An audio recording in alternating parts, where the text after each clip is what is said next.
to challenge what we're saying because the numbers are there to show. And that's what I've been saying to people. We come on this program. Ralston is on his program weekdays, Mondays to Fridays on Power 106, Real Business.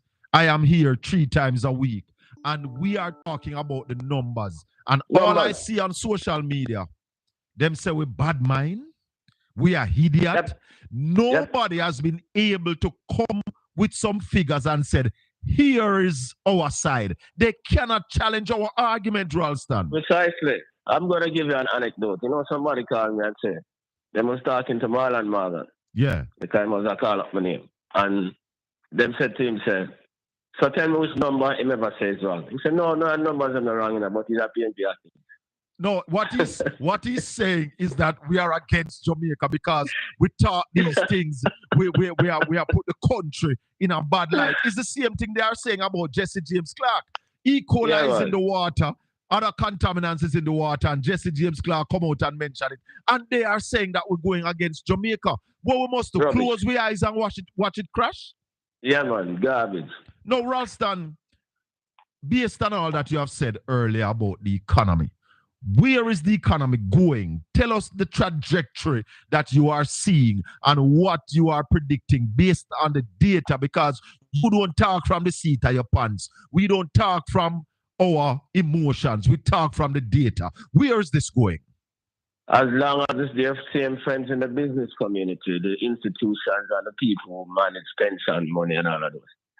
Right now, they have no confidence, and that is why they are giving the Bank of Jamaica all their money to lock up in the vault and earn 6.5% per annum, because they know as long as we continue on the current trajectory, given what is happening internationally, the economy is going to continue to shrink, continue to go down, unless there's a change in policy. And right now, they haven't heard anything sensible from Favour Williams, and they haven't heard anything sensible from Albany, and they haven't heard anything sensible from the Prime Minister, apart from cussing everybody who are trying to analyze the economy in a sensible way. So based on what is happening, you don't have to go after what I say. Just look at what the investing community is doing. Giving the Bank of Jamaica their money to lock up in the vault at 6.5% per annum, because they see. When the sun is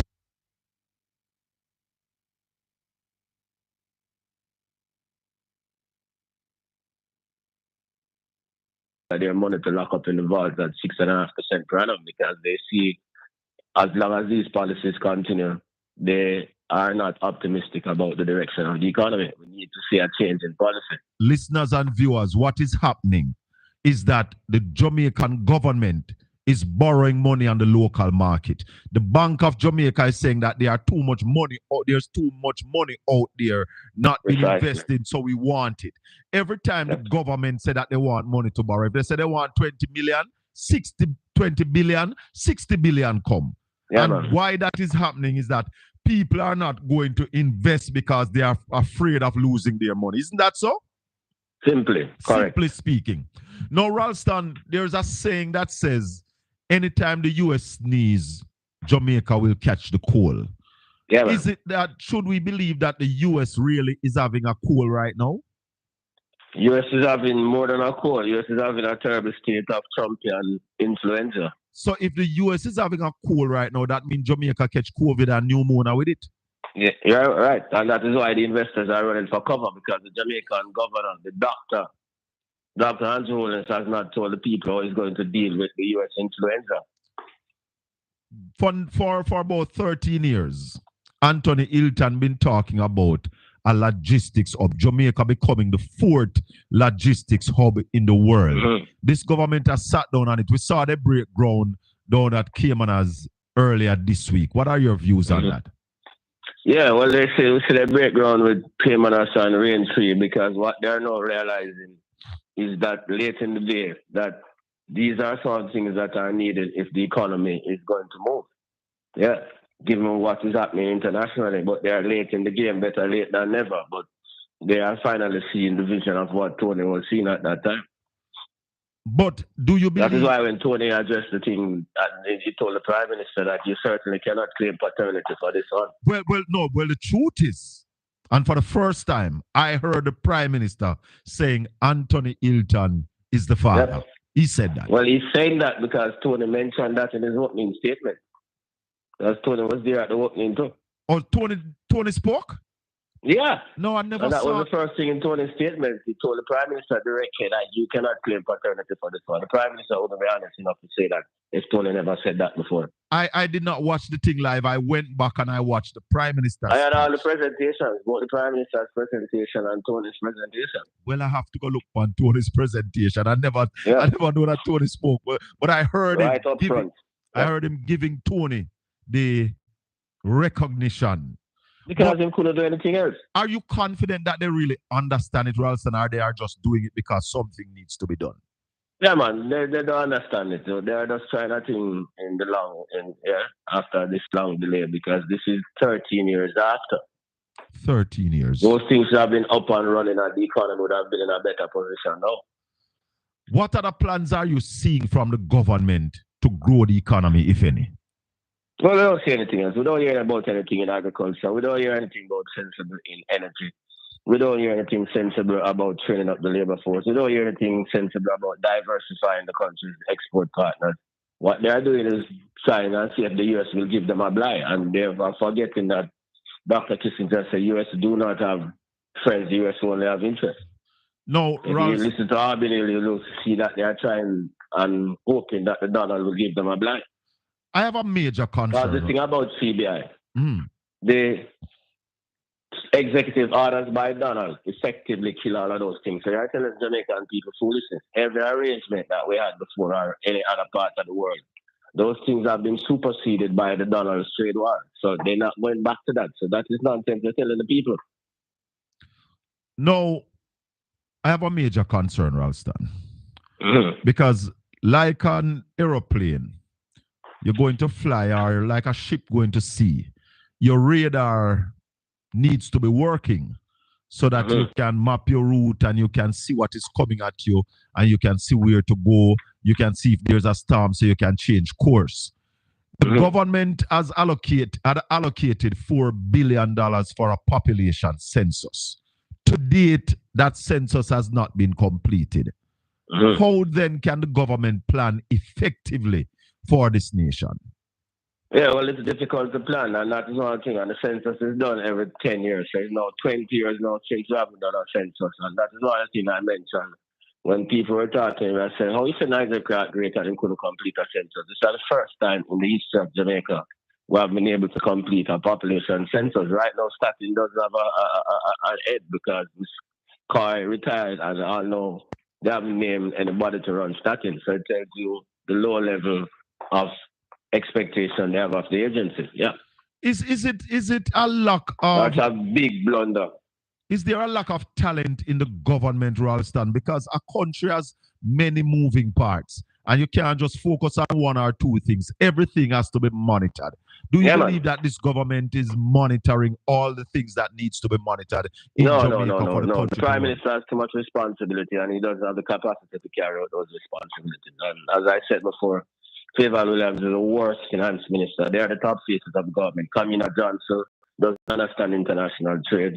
Yes, so you see the problem we have. The top four, they don't understand what is happening globally. Let's go back and look back at some of the figures, because you mentioned the recession earlier. The first quarter of last year, we grew by 1%. Second quarter, 0.8%. Third quarter, we went down by 3.8%. Fourth quarter, we went down by 0.8%. How is the first quarter of 2025 looking, Ralston? What are you hearing? Based on what is happening and based on what they say, they'll expect between 0 and 0.8%. Based on what is happening globally and the poor response and what is happening locally in terms of investing, I see another decline again. So, because even their best estimate was, forget, 0.8%. So if the government... And that was before all hell broke loose with Donald Trump and all of these things. Right. So if the government before the tariffs and the trade war, because we're going to look at the trade war between US and China, because that have implications for Jamaica. But if the government before all of that barely looked at it and said we might grow by 0.8%. 0.8. That for me is basically no growth. If the government was looking at that, what then can we as a people expect? Another decline in this quarter. So we are guesstimating that this is the beginning of a hell-shaped recession? Well, I'd say, yeah. Unless there's a policy shift. What policy, what shift could make a difference, Ralston? What could make a difference? Well, they are running out of time now because the election is just around the corner. But whoever wins the election, the policy shifts that we see is to reduce the focus on just talking about debt reduction, the one-sided focus. And growth has to be the focus of policy. And in dealing with that growth, you have to deal with energy, because if you have a lower energy cost, the tariff will not affect you. That's one. You have to deal with the whole situation in terms of agriculture, because it's not tolerable that your food import bill, you can't buy your food with your total income. That's madness. Yeah. Then you'll have to look to the creative industries. Bartlett sees that, so he gave us some bogus figures on the creative industry in terms of carnival. We have to talk about that too, but hold on. Yeah, because they're seeing the importance of that industry. So those are the things, and the logistics. So those are the things that the next administration have to focus on. Growth has to be the major focus of macroeconomic policy now, not debt reduction. When you grow, your debt not coming like nothing. You have enough money to pay your debt and you don't have to borrow. Yeah? So this bragging about bringing down the debt to 68%, debt to GDP to 68%.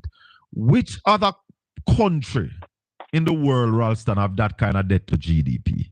Only Germany, and that is why Germany now have to turn back and fix the problem and come up with a $500 billion US stimulus plan. That thing came out of Europe, and Germany is the only country in Europe that hit that. And as a result of that, it pushed them into a recession. And the new chancellor of Germany, the other day, have to come up and say, yo, what them money they had before, I have to do that. Right, I know me, I stimulate the economy. Hold on. So then change the constitution in Germany to have a $500 billion stimulus plan.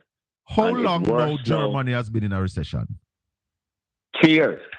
And Germany is the third largest economy in the world. So when you win anywhere and them money I tell you about foolishness about economy strong, so it can't in a recession. Germany is the third largest economy in the world, and they were in a recession for 3 years. So and can't tell the Jamaican people them foolishness that them they are the lie them. So this administration did not see that Germany charting the same course that we are on end up in a recession, and therefore that's why I'm narrate them, because they don't understand the international economy. They're very tunnel vision. That's the point I'm making here. That is why the reason I'm telling you Stephen Williams are the worst finance minister, because she don't have a clue about what takes place in the world. And Jamaica is a small economy operating in a larger international economy that is dominated by the USA, China, European Union. So, yeah, and so what I'm seeing, country of the European Union. What I'm seeing from this is that we don't learn from other people's experience. No, because they have no international experience. That's the point I'm making here. It's the same thing. Them did in 2008. Tell the people for the Great Recession would have helped Jamaica. I tell you how we get now this debt to GDP now, what them talk about. Then tell the people in 2008 for the Great Recession would have helped Jamaica. And then when the whole thing broke, then they are dilly-dally. When we tell them to go to the IMF and get some money, then dilly-dally until it comes down to the last point. And then fire Luxembourg in 2009. And then go to IMF now and take a foolish agreement because they had no experience. Ardisha had no experience about IMF. Dwight Nelson had no experience about IMF. My good friend Dan Webber never had no experience about IMF. And Luxembourg, they're the man who had experience about IMF. Then five Ardisha to two bull can roll in a one pen. Then them go and take a standby arrangement for 27 months rather than take an extended funds facility. And then get 2.4 billion from the man, them IMF, World Bank, IDB, and them only pass one test. So it's the same level of arrogance we're talking about now. Yeah, and abandon the program. And so the debt to GDP reached up to 146%, 147%. And I saw Peter Phillips and Portia Simpson and Maxine Waters and them people have to get IMF to start talk back to Jamaica again. And so the debt come down. Venezuela sell away $3 billion for $1.5 billion. And so the debt starts fall. And then 2017, when them come in and change the definition of the debt, take out the Bank of Jamaica debt. And so the debt to GDP starts fall. So they might take credit for a problem that them created. That is what the lie the Prime Minister telling. So, and he was a senior member of that team, was the leader of government business in the House. In the House at that time. Yes. Yeah. No.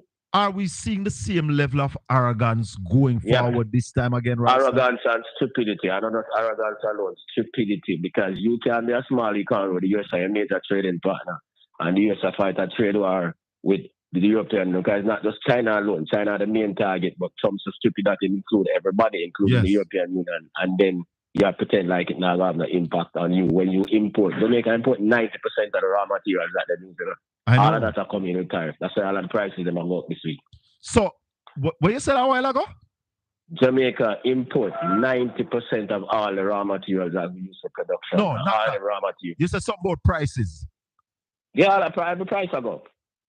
What do you mean every because price? Because the raw materials that we used to produce, all of them are coming with tariff. Well, all of them mutton and shit that we get from New Zealand and Australia, all of them are coming with tariff. Once them pass through the US, them are coming with tariff. So all of them pass through the US. Hold on, Ralston. So what you tell me, say? Food price are going to go up? Of course. People, of course. Ralston, Iman just say all of the prices them are going to go up next week. You see an acceleration in inflation. It started already. Inflation is now 5% from 4.4%. And them things never kick in yet. You're frightened me now. You're frightened. You're not telling the truth about the economy. Remember, well, you want the truth, Jamaican people don't know. But it don't necessarily mean say the truth now going to frighten me, Ralston, but me want the truth. Tell me.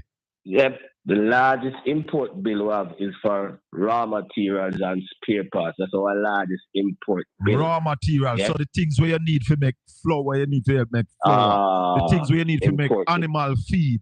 The things where your parts for your vehicle, all of that. All right. All of that.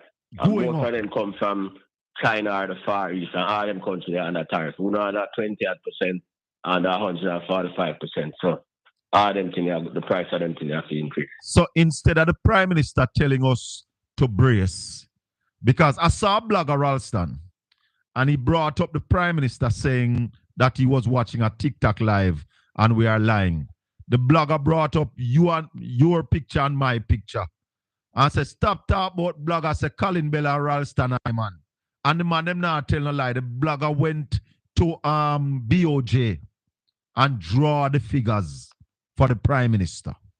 Now, Ralston, this trade war with China and the United States, you just mentioned that 90% of our raw materials and spare parts are imported. They come through the United States. Anything coming from China that touches the U.S. is going to have serious tariff. 145%. I'm going to give a simple example. And the woman them can identify with this more. Shein. Yes. And Temu, when they buy them something fun. Yeah. Them man, them prices are go up from the 25th of this month, which is Friday, because of the tariffs that them have to pay for come through the U.S. So all our we used to buy upon Shein for little and nothing will be going up. Will be going up Friday. Man, them don't tell you the date already. Friday. Blessed is the man that walketh not in the counsel of the ungodly, nor standeth in the ways of sinners, nor sitteth in the seat of the scornful. But his delight is in the law of the Lord, and in his law do we meditate day and night. For we shall be like trees planted by the rivers of water, that bringeth forth our fruit in our season. Our leaves shall not wither, and whatsoever we do shall prosper. Welcome to the Colin Bell Show, live on Caribbean Radio HD. Yes, man. Good evening and welcome. First, let me say to the people in the diaspora, if you have any intention of buying a house in Jamaica, you need to watch this program. If you have any intention of building a house in Jamaica or owning a house in Jamaica, you need to listen this evening. If you know anybody who intend on buying a house, worse if they're young, they are Jamaican. Because this evening, we're going to be talking to the Minister of Housing in Waiting. Professor Floyd Morris will be my special guest. And Professor Floyd Morris is a professor at the University of the West Indies. Visually impaired. He wrote a book. The name of the book is By Vision, Not by Sight. Used to be the president of the Senate. He's still a senator. So he's Senator Professor Floyd Morris. He is the PNP shadow minister of housing. And one of the big things that Mark Golding spoke about in his budget presentation was dealing with affordable housing. Yeah, man. So, get yourself ready. Nats, come take the call off me. Get yourself ready because we are going to be talking to Professor Floyd Morris. And anybody who intending on holding a piece of the rock needs to hear this interview. Christopher Campbell, good evening and welcome. Servant David, welcome. Patricia, all the people in the chat room over there at Caribbean Radio HD. Big up on yourself. And if you have not yet contributed to the telethon on behalf of the Colin Bell Show, we are inviting you to do so. Support Caribbean Radio HD.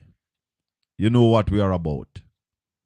Providing information, entertainment, yeah, man, and that spiritual connection to the Lord Jesus Christ.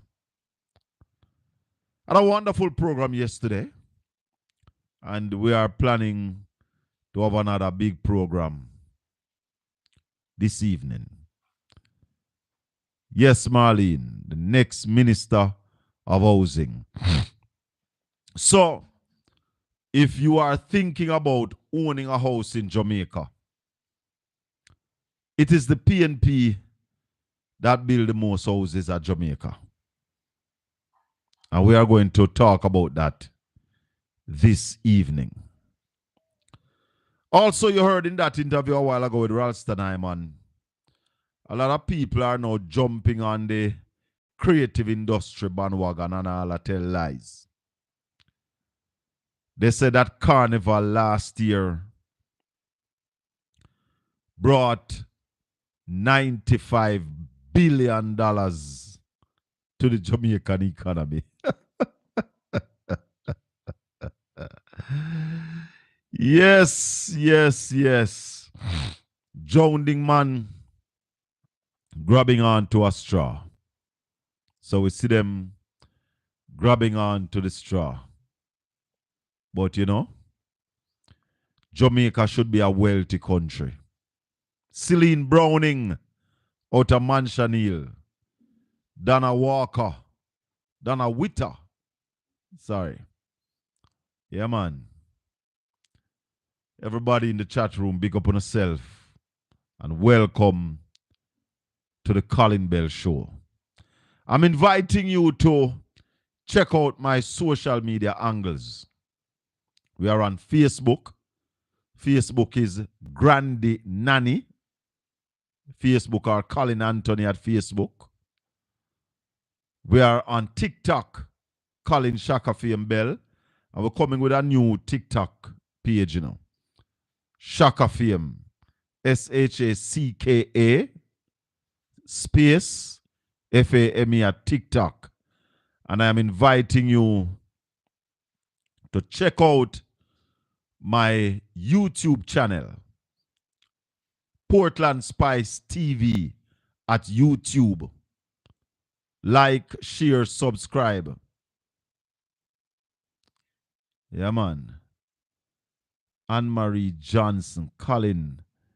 I am noting Caribbean Radio. Yeah, man. Check out Caribbean Radio HD. We have the Alexa app and all of them things. The DJ Shane, welcome. So, people, I don't know what is happening with you in the United States, where the IMF said that the United States is going to have major problem and that your economy will grow by about 1 to 1.8%. Now, if that happens in the United States, dog name Jamaica breakfast, lunch, dinner, supper, with 4-course meal get eaten. If that happen in the US of A, because Jamaica is heavily dependent on the United States. So this brings back memories of 2008 when we had the global meltdown, the economic meltdown. The world was in problem, and we had a government at the time led by Bruce Golding, Audley Shaw, Andrew Holness, Edmund Bartlett. And out of those 4 names that I've called, the only one that is not there now is Bruce Golding. And they told us then that we would be all right. In fact, Jamaica would benefit from the recession. Well, Jamaica got the shock of our lives. We got the shock of our lives. St. Bess, Mavern, Nicole, welcome to the chat room, Caribbean Radio. It's the first time I've seen you in the chat room. Don't remember I've ever seen you yet in the chat room. So, the problem, and I have said it many times on this platform, my fear is that the government is not admitting that there is a problem. So if you tell yourself and tell the people that everything is all right, there won't be any effort to fix the problem that we are seeing. That scares me. I don't know who else it scares, but it scares me. Because I tell people that I live in Portland and Jamaica by choice. Brother Lee Croft, big up yourself. Good evening. I live in Jamaica by choice. I live in Portland by choice. I don't want to live anywhere else, Clive. And you're saying the UK is projecting 2 to 3% growth. Well, that's better than what they are talking about for the United States. Because this battle with the US and China, Sister Patricia, not going to benefit our small countries, you know. Except unless we can go around the US if we're taking things from China.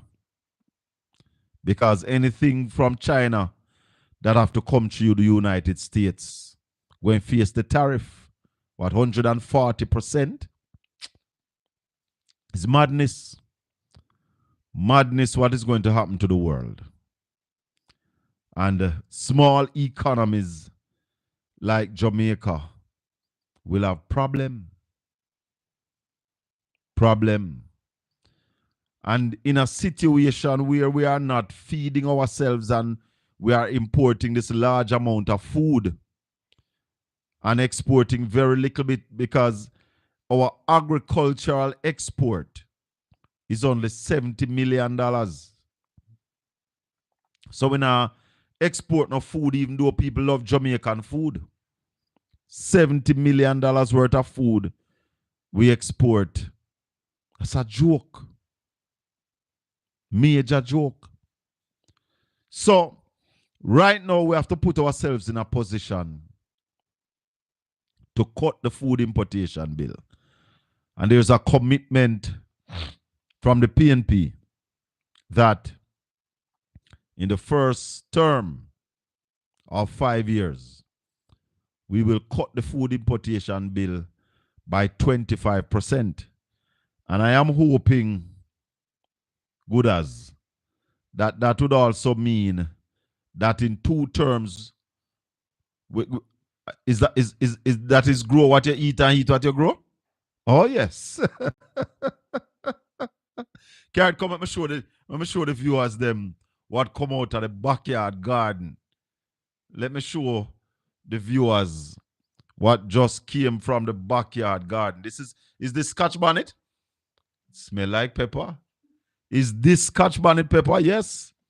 Right out of the back door. I just run on the other side. Right at the back door, this pick. Brother Bailey, when last you grow, you eat anything where you grow. I have been doing it. We had some proper pumpkin the other day, man. We sold about 100 pounds of pumpkin nuts.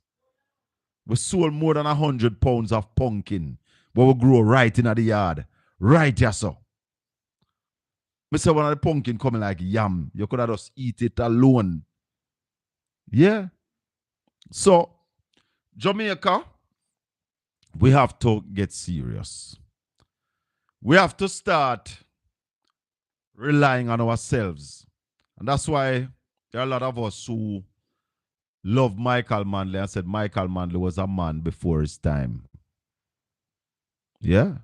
Because Michael Manley was telling us from in the 70s to eat where you grow and grow where you eat. And we must rely on ourselves. Yesterday we had the conversation, Nikki Boo, about Rastafari. Had a major conversation about that. And there are two programs that we want to organize to bring to you. One of them is about the history of Rastafarian in Jamaica. And I spoke to Paul Burke today. And we're going to put those programs together. Also spoke to Professor Rupert Lewis, somebody who can really give us the history on this country. Yeah, man, I realized that he returned the call. So after the program, we're going to call him back because we're putting together some powerful shows to really give you the kind of information that you should have about your country. And that people can't just come and tell you one bag of garbage. Because it was after the program yesterday evening, I learned that with the whole Rastafarian business with the Coral Gardens and Pinnacle Nuts, that Norman Manley had sent some Rasta to Africa. Because the Rastafarians always talking about, but Mr. Ho, Maxine, always talking about going back to Africa. And in the same time when Bustamante was having problem with Rasta, Norman Manley said, if it is a bad thing, it will die. But if it's a good thing, it will spread. So, Norman Washington Manley was saying, leave them alone. If it bad, it will dead. If it good, it going spread. And that's why when Haile Selassie came to Jamaica, there were Rastafarians here who he had already met. So we want to bring up the history. We are going to dig up the history because our Prime Minister said our young people don't know our history. And we are going to bring up the history. Nikki Boo is saying that we are definitely in a Cold War. Louise, good evening to you. Who know? I want the first person in the chat room to tell me who started, why World War II started. What started World War II? Hello, good evening. Yeah, good evening. Welcome to Caribbean. You know Radio. which country? Yeah, you know which country this not gonna affect? Cuba. Cuba. Well, Cuba is in trouble doing, my brother. That wicked embargo that they have on Cuba. Really, the Cubans are struggling in terms of food and electricity. Energy is a problem. You know, and I can't see for no reason why America is keeping that embargo on Cuba. Why? Yeah, because they want in tobacco. Or if them free up Cuba, Cuba go greater than America. Of course. Because For the whole long Cuba long time, Cuba still stand up on them foot there. yes, man, Cuba shows what it is to be self-reliant. Remember Cuba is in the 10 country that made their own COVID vaccine, you know. Yeah. Cuba is But a powerhouse. this look like it's a big meltdown for the whole world, and nobody now stand up and say nothing. Well, the argument is when the elephant play, the grass get trampled. And the elephant in the room is America, China. They are the elephant. Them have the money. So yeah, but sometimes money can't help you.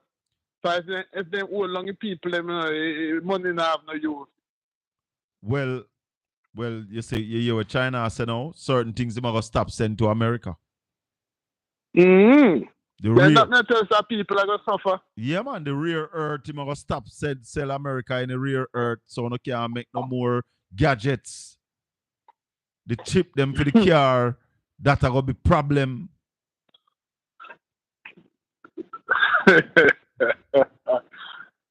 But you know, so a lady tell me say the most sell car now, but I go buy a tire them different, the wheeling different.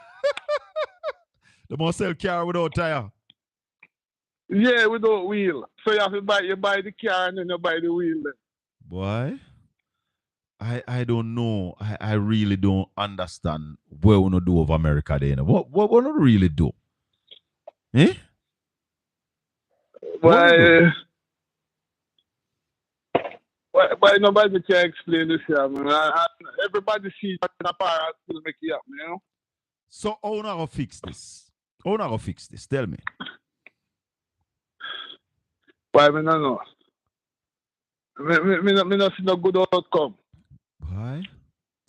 The only thing is that after 4 years, you're not going to beg people to come back America. For real, eh? Because when you deport everybody and run with everybody, who going to do the jobs that Americans don't want to do? Yeah, but I don't really know. American don't want to do. American really age out. The real American age out. What you say? The population is aging? Yeah. I remember say American have no more maybe 1 or 2 kids there. And then kids that turn crackhead or something. Or turn engineer or doctor or lawyer. So nobody not there if you go do the farm work if you pick the produce from the farm. Nobody not there if you feed the animal. But a country can't without immigrants. Well, you need to tell the man up atop that. You need to send a message to him. When you pay immigrant $15 hour, can't pay the real American $15 hour. Nah, take it. No. Not working for that. And when you have the American, they might take coffee break and smoke break, every kind of break. The immigrant have to work straight. Yeah, them not give immigrant them the amount of breaks. No. So the system will sink like Titanic. Well, my brother, I don't know, but I am worried about it. I am worried for my little country in the Caribbean. I am worried for other Caribbean nations who are dependent on most of our import come either from America or through America. Because all this threat now say I'm going to put on any ship that is built in China. We're stopping in America, I'm going to charge them $1 million. What is that? What is that? No, so when I say nobody can't talk to him, nobody advise him. Why you put tariff on little Jamaica? We get most of our stuff from you. A very little we import to you. But you're putting on a 10% on us. For what? But we're not import for most I think they always say up there say Jamaica, not Jamaica. China then come from. he make then making a Bronx somewhere about. So But then put the Jamaica logo on it. If you sell it. And sell it double with a giant. Well, you know, say in the last year, me go in a supermarket and me see they say they have mango. $75 for mango. For case of mango. 75 how US. much in a case? How much in there? I believe how much in there? I don't remember. Trust me, I don't remember how much in there. But at $75, I tell the brother, say, better me just make up for $75 and go down and go eat mango. Just buy a plane ticket and go down. Go eat mango for free. Yeah. Well, Damian Scott is saying that Elon Musk going to have to talk to him because Elon Musk is also in problem. Tesla stocks have fallen by 70%. Yeah, because most of the stuff them are China then come from. Tesla I think them have a factory in China. Well, I don't know, but my boy, you take care of him and we'll see you on the other side of everything. Blessings, my brother. One love. Arlene, good evening, Sister Maxine. Yes, Sister Maxine, the pumpkin dry. I mean, the pumpkin thick between the skin and where the seed is thick, but so pumpkin thick like a plank. Yeah, man. And we sold over 100 pounds of it. Philip Williams is saying, do not be confused by the news about U.S. trade war.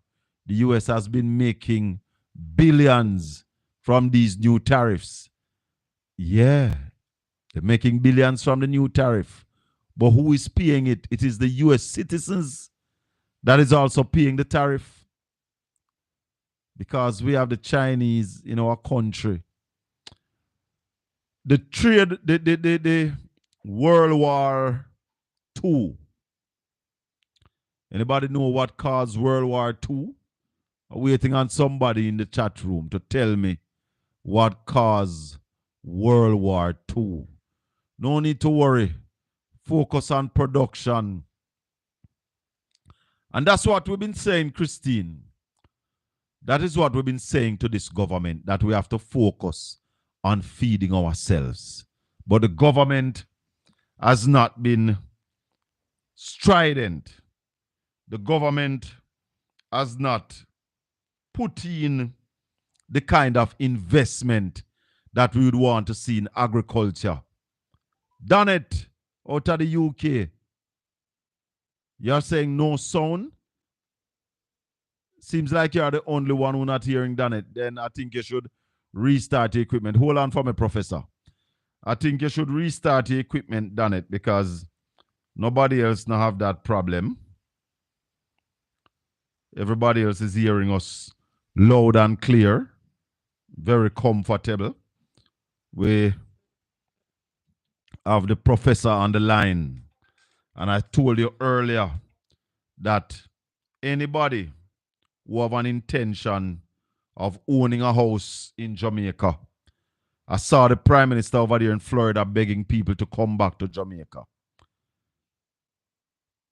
Nikki Boo says it's going to be a hell of a job after this 4 years for whoever goes into the White House to reverse this. Professor Floyd Morris, good evening, sir. Good evening. How are you doing, Sir Bell? I am doing well, but I am concerned about my country, where my country is going. I am concerned about what is happening in America. I am concerned about the young people who seems like there's no hope for them owning a house on this piece of rock. Well, that's a whole lot of a concern. Yes. But I say to you, not be dismayed, because help is on the way. Help is on the way. That sounds good.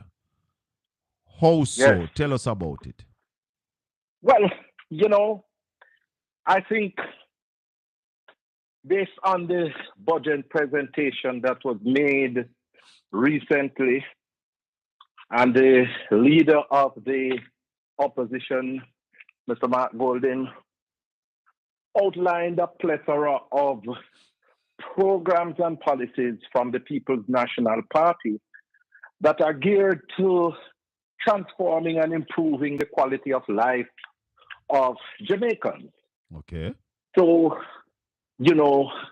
how to transform the economy from a low growth, low tech, low paid economy into one where we are having more sustained period of growth to better paying jobs, how it is that we are going to transform the agricultural sector, how is it that we are going to make moves to improve the cost of living overall for Jamaican people, issues of housing, which is where I want to zero in because that is my portfolio. Right, and that is what you are here to talk about this evening, because there's a major housing deficit on this island. We have a lot of people who are paying housing trusts and unable to get the benefit. We have a lot of young people who are looking somewhere to live for stability, but the cost of housing on the rock is out of their reach. How are we going to change that? Well, let me share some data with you first, because based on the economic and social survey, there is a demand for over 190,000 houses across the country. And in order to keep up with the demand, we have to be building 15,000 houses per annum. But on average, for the past 9 years, we have been building just around 2,500 units. So we are far below the requirement on an annual basis in order to meet the demand. So, Prof, right? And this is separate from social housing. Hold on, Prof. You are saying that there's a demand in Jamaica for 15,000 houses per year. That is what we need to build to keep up with the demand. Per year. And you're saying for the last 9 years, we have only built 18,000? Well, based on the research that I've done, for the past 9 years, we have just built about 20,000 plus. Let me give you the exact information that I have here on my computer. But that is what the figure is pointing to over the past 9 years. The 9 years of this Andrew Holness-led administration, they have only built just about 20,000 houses. 20,119. Hold on now. This sounds like an exact figure. 20,119 over 9 years. And I can become more specific. 15,354 units that were built directly by the NHT. How much by the NHT? 15,354. In 9 years. Yeah. And then you have built and owned land, which comes under NHT, but these are people who would have borrowed the funds and build. Right. And that is 4,765. And these are data that I have gathered from the annual reports of the NHT. No, Professor, the NHT was set up by Michael Manley to deal with affordable housing. Has the NHT been doing that? Have they been fulfilling their mandate? And that is what, from about 1972, somewhere thereabout? Well, I would say that certainly up until about 2015 thereabout, yes, the NHT has been doing its best to build out affordable houses for the citizens, right?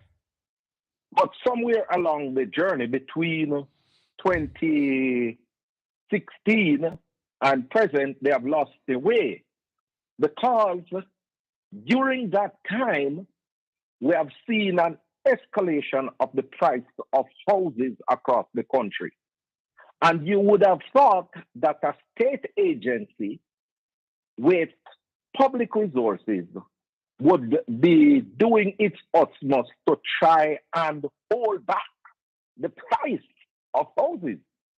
But what we have seen is that NHC has entered into the market where they have been building house units that have cost $28, $38 million. That's not for the average man. That is not for the average man. That is not for the average man. Right? So we have heard through the Prime Minister in recent times talk about low-income houses. And I tell you, this is something that hurts me a lot, because this sudden discovery by the Prime Minister of the need for low-income houses has come on the cusp of a national election. We have heard the cries of the citizens for the past 5 or so years, where they have been saying that they want to get cheaper houses. Right. Cheaper housing solution. In fact, in the 2020 election, the Prime Minister promised that they were going to build out 70,000 low-income houses. And I looked back again at releases and press conferences and speeches that were delivered by the Prime Minister in 2021, and they said that they were going to roll out low-income houses then, and we are still yet to see. And now we are hearing grand re-announcement in 2025. Hold on, Professor Floyd. Hold on. Let me just say to the listeners and viewers that we won't be taking any calls until we finish with the interview with Professor Floyd Morrison. So those of you who are calling, we're just asking you to hold your calls until after this interview. Now, Professor Floyd Morrison, what difference the PNP going to be doing so that young people leaving college, starting their new job, what is it that the PNP is proposing to do to assist these people? All right. There are a number of initiatives that we have put on the table. One, we have decided that we are going to be stopping the annual extraction of the $11.4 billion from the NHT to support the budget, and use that, have the NHT use that to build out affordable houses, more affordable houses for the citizens of this country. The leader has also pointed out, that the leader of the opposition, that out of that fund that will be repatriated to the NHT, yes, we are going to be making $1 billion available each year for young people to get a grant to pay for their deposit to own their own home. So you know that they have to find a deposit to pay for their pay down on their unit. Young people don't have that. A lot of them come out of colleges and they are struggling to get their feet on the ground. So what we are saying, we want you to start owning your homes early. And so we're providing this $500,000 grant. Then we are and it's a grant. You want to pay back that $500,000. You won't have to pay back that grant. So if because it's a grant. Is there an age limit to that?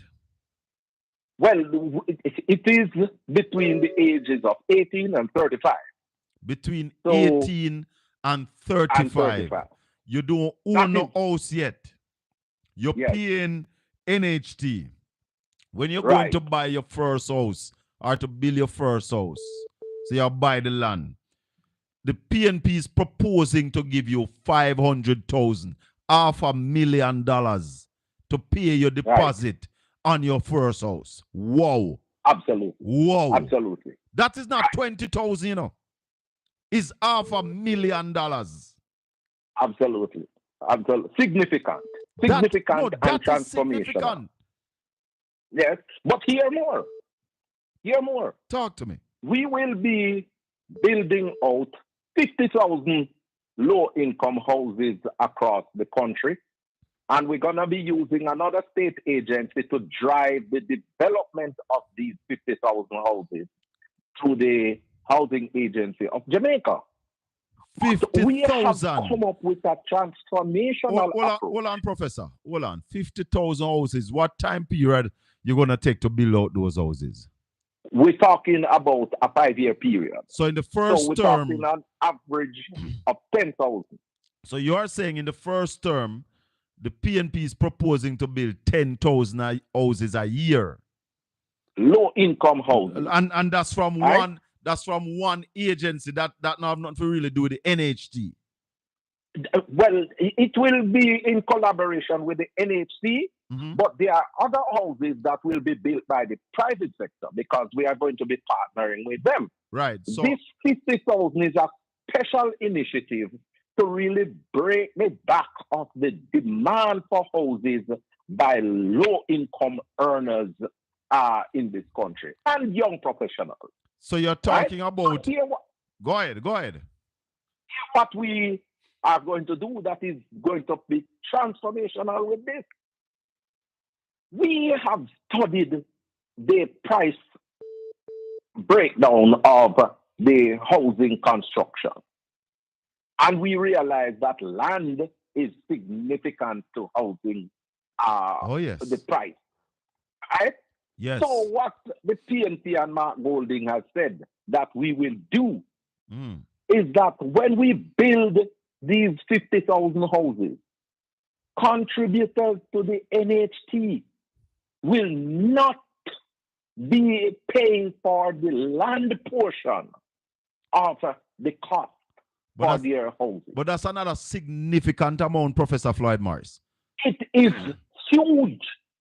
Because it is going to be huge because when we look at the price points now for land, yes, it is coming out at a minimum of between $2.5 to $3 million for a square and a half to build a house. Yes, absolutely. So when we build that unit now, and our plan is to tap in on the culture of Jamaica. We give you 3,000 square feet of land. Yes. And on that, we build, for example, a 500 square feet unit, which will contain a bedroom, a living and dining room, bathroom, kitchen, and balcony. Yes. And then we are going to allow you now to take it from there and build and expand over time. You know Jamaican. And you know Jamaicans going to build. Because I said to somebody the other day, you know, if you ever give with people them land, they will all build houses. Jamaica not joke. Absolutely. Give them land. Give them a start. If you give them a housing start. Give them a start. And they build. And you'll be surprised to see what they build. Absolutely. Yes. And we have seen the best practices in Portmore. We have seen them in Nannyville, for example. You know, we have done it before. And I can't understand why we haven't continued on this pathway. Tell me something, Professor. So that our people can build their own homes. So tell me something. The $500,000 grant, if you get that $500,000 grant and you're buying a house from the NHT, you will also get the free land aspect of it, the land removed from the cost of the house. That is going to be a part of it too. So that is going to be a part of it too. Hold on. So you might end up with even $3.5 million as a grant. That is for the young people. Between 18 and 35. For the young people. Hold on, but people understand and get this. The young people, do they understand what Mark Golding said, because that's one of the reasons why we have you here this evening to explain all of this, A Yes, 500,000 grant, you're going to buy your first house, you need a deposit. The PNP is saying that we will give you 500,000 if you are working. Absolutely. But you have to be paying your NHT, don't? Have to be paying your NHT. So you have to be working and paying your NHT. And remember, you can be self-employed and pay your NHT. As well. Absolutely. So you can get the $500,000 grant, and as purchase one of those units that will be built through the HAJ. And there will be no cost for the land in those houses. And the reason why we are implementing this policy initiative, Colin, is because for the past 13 years, NHT contributors have made significant sacrifice for Jamaica by having $11.4 billion of their money supporting the budget. When you do the total calculation of the amount of monies that have been taken out of the NHT for the past 13 years, it is almost $150 billion. Right. So that is why Mark Golding is saying that we are going to give back the NHT land for that money. Got you. There you go. So some people... That is a caring man. So some people are giving away $20,000 to each person earning under $3 million. But the PNP is saying to young people between the ages 18 and 35, you are going to buy your first house, we're not charging you for the land. You're going to buy your first house and you want a deposit. We're giving you $500,000 as a grant. It's not a loan. You're not going to pay about that. But here how it gets sweeter, Colin. Talk to me. Here how it gets sweeter. Because when we implement this initiative now, anyone who ends up getting one of these 50,000 units is going to start at an advantage because they will immediately have equity being built up in the property. Yes. Because that 2.5 or that 3 million or 3.5 is going to be there to give you a cushion to build your network. Yes. Yeah? Yes. So this is what all around, as you look at the PNP's approach to housing development, you see that it is transformational and it is going to lift up many Jamaicans. But let me say this, Professor. Let me say this, Professor Floyd. The PNP over the years have always been the party that give more lands to Jamaica and more houses to Jamaica. Is that a fact? It is a fact. It is a fact. And let me share something with you, because I started out by giving you some data earlier. And I did some research on the amount of houses that have been built by the NHT within the last 26 years, from 1999 to 2025. And I did it because I wanted to have a balanced approach. Yes. So 13 years of PNP rule and 13 years of JLP rule, which it would take into consideration the term from PJ Patterson 1999 to 2007. Yes. And the JLP from 2008 under Bruce Golding to 2011. And Portia Simpson Miller from 2012 to 2015, and Andrew Holness from 2016 to 2025. Yes. So let me share this with you.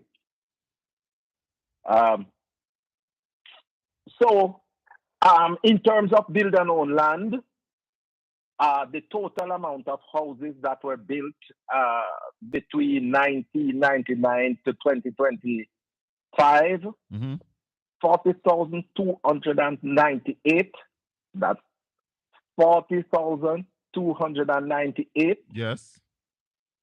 And then you have build and own land. Oh, that you said that was Right? built on own land, the Oh, 40,298. sorry about that. That was houses that were built directly by NHC. Sorry. Since Right? since 1999, 40,298. That sounds Yes. small. Yes. Yes. Mm. And then now for build and own land, which is a part of what NHC does as well. Yes. They give you the loan, right? I benefited from that. Yes. So that is 23,964. Right? So that's 23,964. Right. All right. So now let me give you the breakdown in terms of the JLP. Yeah. So I had indicated earlier that from 2016 to present, Yes. Andrew Holness built 20,119. Mm-hmm. Between 2012 and 2015, that one term by Porsche, Mm-hmm. 11,099 units were built. Mm-hmm. Between 2008 and 2011, under Bruce Golding, Mm-hmm. 7,171. 71, yeah. 7,171. Yes. And between 1999 And 2007. and 2007, the amount was 25,873. 25,873. Right.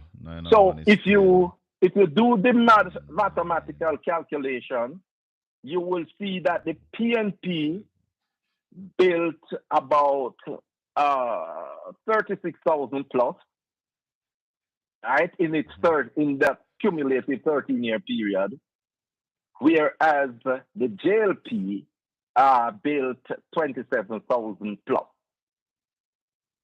Yeah. Yes. So there's a difference. 27,290 to Right. 36,000.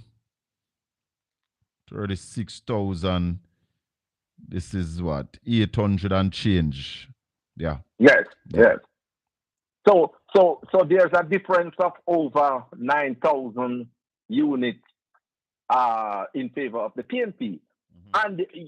And you don't take into consideration what transpired in the 1970s,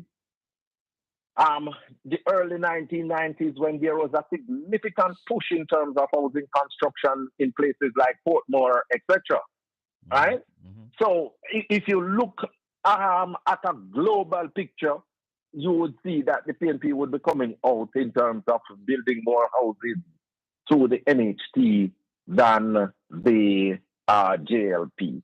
But so it's almost 10,000 more. Yes. Yes. Yeah, close to 10,000 more than the JLP. Yeah. But with all of that said, and Professor, this is all data that came from the annual report of the NHT. But we have not done well. We need to do better than this. We have to do better than this. And I am confident that the initiative that you just laid down a while ago, in fact, Nikki Boo over there in the US affair, is saying, I hope everybody listening, because we are going to hold them to this. And that is what we want, Professor Floyd Morrison. People to listen to what we are saying and hold us to it. Absolutely. You know, one of the things that is happening, and I tell you, and this is why we have a focused approach from this Mark Golding-led PNP where housing is concerned. Because I think that we have ignored a significant part of the Jamaican housing dynamic, and that is the cultural practice of our people. Mm-hmm. We want to concentrate on building a 5-bedroom, a 4-bedroom, a 3-bedroom house, and then sell it to the people that is going to cost $40-50 million. And they won't be able to buy that. The majority of Jamaicans will not be able to buy that because they don't fall within that income band that is earning that amount of money to pay for such a mortgage over a sustained period of time. But if you give them a start, that is why we are adopting the approach which is going to take into consideration of the cultural dynamic, where we build a starter unit, give you a 1-bedroom with the living room, dining room, kitchen, bathroom, and a balcony, and the land space where you can expand. And over time, you are going to see what Jamaicans do with that sort of housing unit. but as we both and agreed, we are committed to that. as we both agreed earlier, if you give Jamaican a start, they will end up with that 5-bedroom house. Absolutely. Absolutely. So all they need Absolutely. is that start. You give them a 1-bedroom, living room, kitchen, bathroom, and a balcony. Give them 5 years, Yes. and you will see what they do with it. So Absolutely. it is a comprehensive plan for housing for people who are earning below the mega bucks, who are earning under the $3 million, will be able Yes. to now own their own house. They'll own their own home. Anything Their else? own home. Anything else you want to add before you go, Well, Professor? you know, I mean, DJ Israel, good evening. Go ahead, Prof. The thing is going to get even sweeter because we have come up with an initiative called the Program for the Orderly Renewal and Transformation of Infrastructure in All Areas, the Portia Initiative, which is going to be replacing the old Operation Pride, which we are not going to bury our head and pretend as if, you know, there weren't issues relating to Operation Pride. But the fact of the matter is that Operation Pride caused 58,000 Jamaicans. Because I was just about to ask a piece of this rock. I was just about to ask you. And also to build their own home. Which other initiative in Including Jamaica? Norwich Heights in Portland. Hold on. Including Norwich Heights in Portland. But which other initiative in Jamaica gave more lands than Operation Pride? Absolutely none. So, absolutely none. In spite of a few hiccups, we have nothing to be ashamed of when you talk about Operation Pride. As you said a while ago, Operation Pride gave pride to over 50,000 Jamaicans. When you go and look up by Norwich Heights in Portland, and when you go to a place called Bel Air in St. Anne, there's one in or Clarendon. You go to Pines of Karachi in Mona. Talk to me. Or Melrose in Manchester. Talk to me. You will see. Isn't there a big one in Clarendon? There isn't one in Clarendon. Yes, Longville Park. Talk to me. I've been there. Big like Norwich Heights have over 400 houses, you know. Yes. So when you look at what the PNP has done with Operation Pride and, you know, cause people to own their own homes and their land, we are saying we're going to be reviving the initiative or doing some rebranding and changing some administrative procedures. Mm-hmm. And we are going to make sure that there are about 47 Operation Pride initiative that the government has abandoned Yes. because of who implemented it over the years. Them vex. And those people are left to suffer. And we are saying to those residents, don't worry. A Mark Golding-led PNP administration is going to complete those initiatives. We are going to make sure that we complete the infrastructure. We are going to make sure that we give you your titles.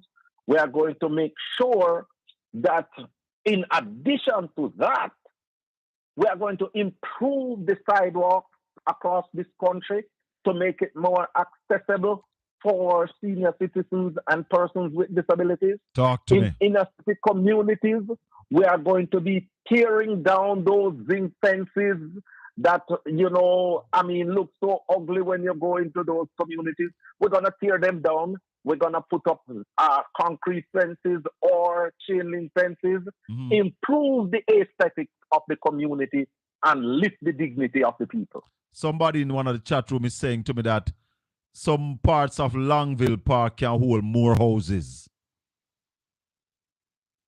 Well, and that might be very well be true, and we can look at that when we come in. Yes. But, that is what the People's National Party is about, empowering our people and building communities. Professor, we talk about housings and housing, but what about land? The PNP going to give out any land? Because there are some people who just want a piece of land. Make me get piece of land and a title and me with do me thing. What about land for the landless? PNP going to give away any land? Because in the last, under PJ, was it PJ? Yes. Because I got my land up at Fury at a UDC thing there, where I get my piece of land for buy. The government cut up land and sell it. Tell me about that. Any more lands going to be distributed under the PNP? That is definitely on the cards, and that is why we are going to be making sure the land titles for all of these Operation Pride developments that are in gestation. Yeah. We are going to make sure that we complete them and give the people their titles.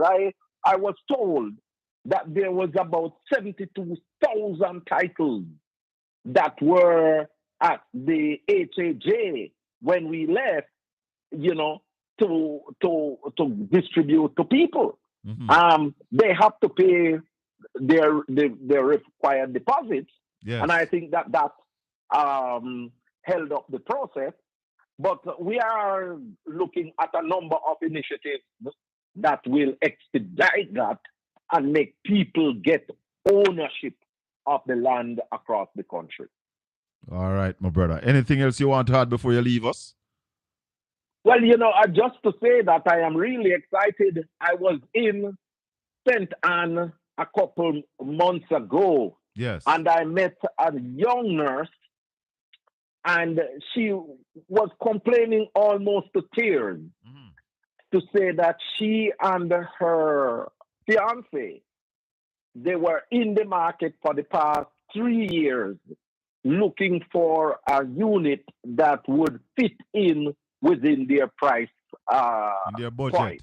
And they said that they just cannot find anything.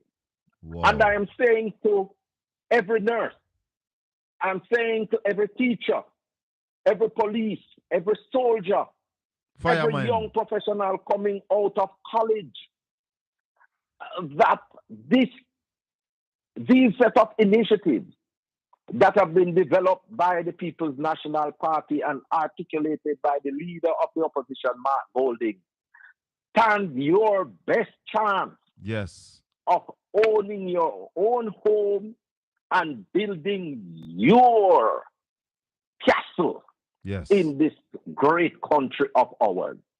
And we are committed to making sure that Jamaicans own a piece of this rock and have a roof over their head, because PNP say housing all the time.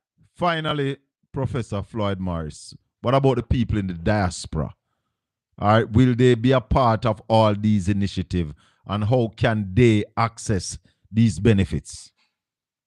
Well, people in the diaspora, will always be able to benefit from any initiative that the government is implementing once they are making the contributions to the NHT. But I also say one of the things that I take note is that the current housing demand, a lot of individuals from overseas have been tapping into that in terms of those 2 and 3 bedroom units that are being built by private entrepreneurs. And we are going to be partnering with these entrepreneurs to make sure that they continue to build to cater to that market. Because the market is very dynamic, and it constitutes different different target audiences, and we recognize the different challenges in the market, and so there's an emphasis on the low-income earners. Yes. But at the same time, we are not going to be excluding other income bands in the whole development of these housing. I did say finally, but I know you have been in the politics a long time, Professor Floyd Morris. There's a hospital in Mandeville. Did the PNP build that hospital, or we refurbished it? Well, there was a hospital there before. Yes. And it was really run down and dilapidated. And we went in and basically reconstructed a new hospital down there. Because So it is safe to say it was reconstructed. It was reconstructed to the point where people were saying it is the Mandeville 5-star hotel. Right. So that's the Percy Junior Hospital, the People's National Party built it. What about Maypen Hospital? What did we do to that hospital in Maypen? Well, that was a brand new hospital. Built by the PNP. Yeah. Professor Floyd Morris, I want to thank you. I asked you those 2 questions because there's a madman in one of the chat room running off his mouth. You are not the spokesman on health, but I know you are knowledgeable as the vice chairman of the People's National Party. I know that you are knowledgeable on the achievement of the party that has built Jamaica. My brother, we are preparing for the work ahead to rebuild this country, to refix the economy of this country, and to ensure that the people of this country get a piece of this rock that is the PNP who normally give out this rock. And I challenge them. The GLP has in power for 9 years. Tell me how much land they cut up so that poor people can get a piece of the rock to build their castle. I will tell you this. I am living in Pines of Karachi in Kingston, okay? Yes. And when I came to live in Pines of Karachi, I paid $950,000 for my lot. Yes. In 2003. Yes. And I have lived to see where the JLP is, they have cut up some lots above Pines of Karachi. It's nestled between Beverly Hills, Pines of Karachi, and Long Mountain. And they are selling one lot for between $25 and $30 million. That's enough for poor people. Absolutely not. I will tell you, I built my first house in Ferry Hill, Portland. And I built that house in 2002. I think I bought the land in 2001 for just about 500,000. Those lots are now going for 6 million. Yes. So yes, we know which party look out for the less fortunate. And Professor? Thank you very much, my friend. You have yourself a wonderful evening, my brother. All the best, and we'll talk again soon. Bless you. Yeah, man. One love. Professor Professor Floyd Morris, Vice Chairman of the People's National Party. And he's also the Shadow Minister of Housing. So read good. Go read and get some information. Yeah? Go accept the truth. Now we're opening the phone lines. A lot of people were calling non-stop during the interview. 876 804 7072 305 654 7944. Nicky Boo, send on something to the Teleton for me, Nicky Boo, please. And Sister Maxine, make a contribution to the Teleton for me. Thank you very much. To the Colin Bell Show. We are at the back of the line because I am one of the newest presenter on Caribbean Radio HD. Never really understand much about the Teleton. Everybody just chuck off and left me. Go and leave me. But I know that a lot of you appreciate the information that we bring to you on a Tuesday and a Wednesday evening. So the Teleton is on to keep the station on the air. And we ask for your support. All teachers are waiting patiently for Mark Golding to come. But the truth is, you know, Jody, the truth is, and every time that the PNP come in power, more people own more houses. More people live a better life. Go ahead, my brethren. Good evening. Go ahead. Yes, good evening, Shaka. Hey, Shaka, I want to comment on this housing trust. Yes. Shaka, we need to get back to basic. That housing is what we're trust going to was do. designed for low-income workers. Yes. So that means if the government, whichever government is in power, yeah, if somebody is making, say for argument's sake, $16,000 per week, yes, they should be able to qualify for housing trust by themselves. because that is the minimum wage, and housing trust should cater for minimum wage earners. Yes, that is the minimum wage. But what we should also bear in mind, yeah, the mandate of the housing trust first is to build house for low-income workers. Yes. So when we are taking housing trust money and we're building houses for people who not in the low-income bracket, building houses for these $30 people could million. go get a loan from the banks. That is the reason why a lot of these banks out there is only making money off fees, because we have the system structured where we are taking money from the low-income people, and the low-income people are mostly the one who contribute to National Housing Trust. Because if you check the amount of people who are low-income, the hotel, and the people who work at the wholesale, the gas station, these people make up majority of the people who contribute to housing trust. So housing trust should not be putting itself in a position where we have people who own houses already, and low-income people don't have houses, and some of these people own houses and still getting houses in housing trust development while the other people are contributing. We are robbing the people. In America, if you don't have the money, they go with what your salary is. Yes. And your salary work out to qualify you for a house. So I don't understand why we don't call a spade a spade. It's full-time housing trust. Stop robbing the people. And I say to no apology. We have people in housing trust who are at the head of the board who are making 20-something million, and these people are not coming with any ideas.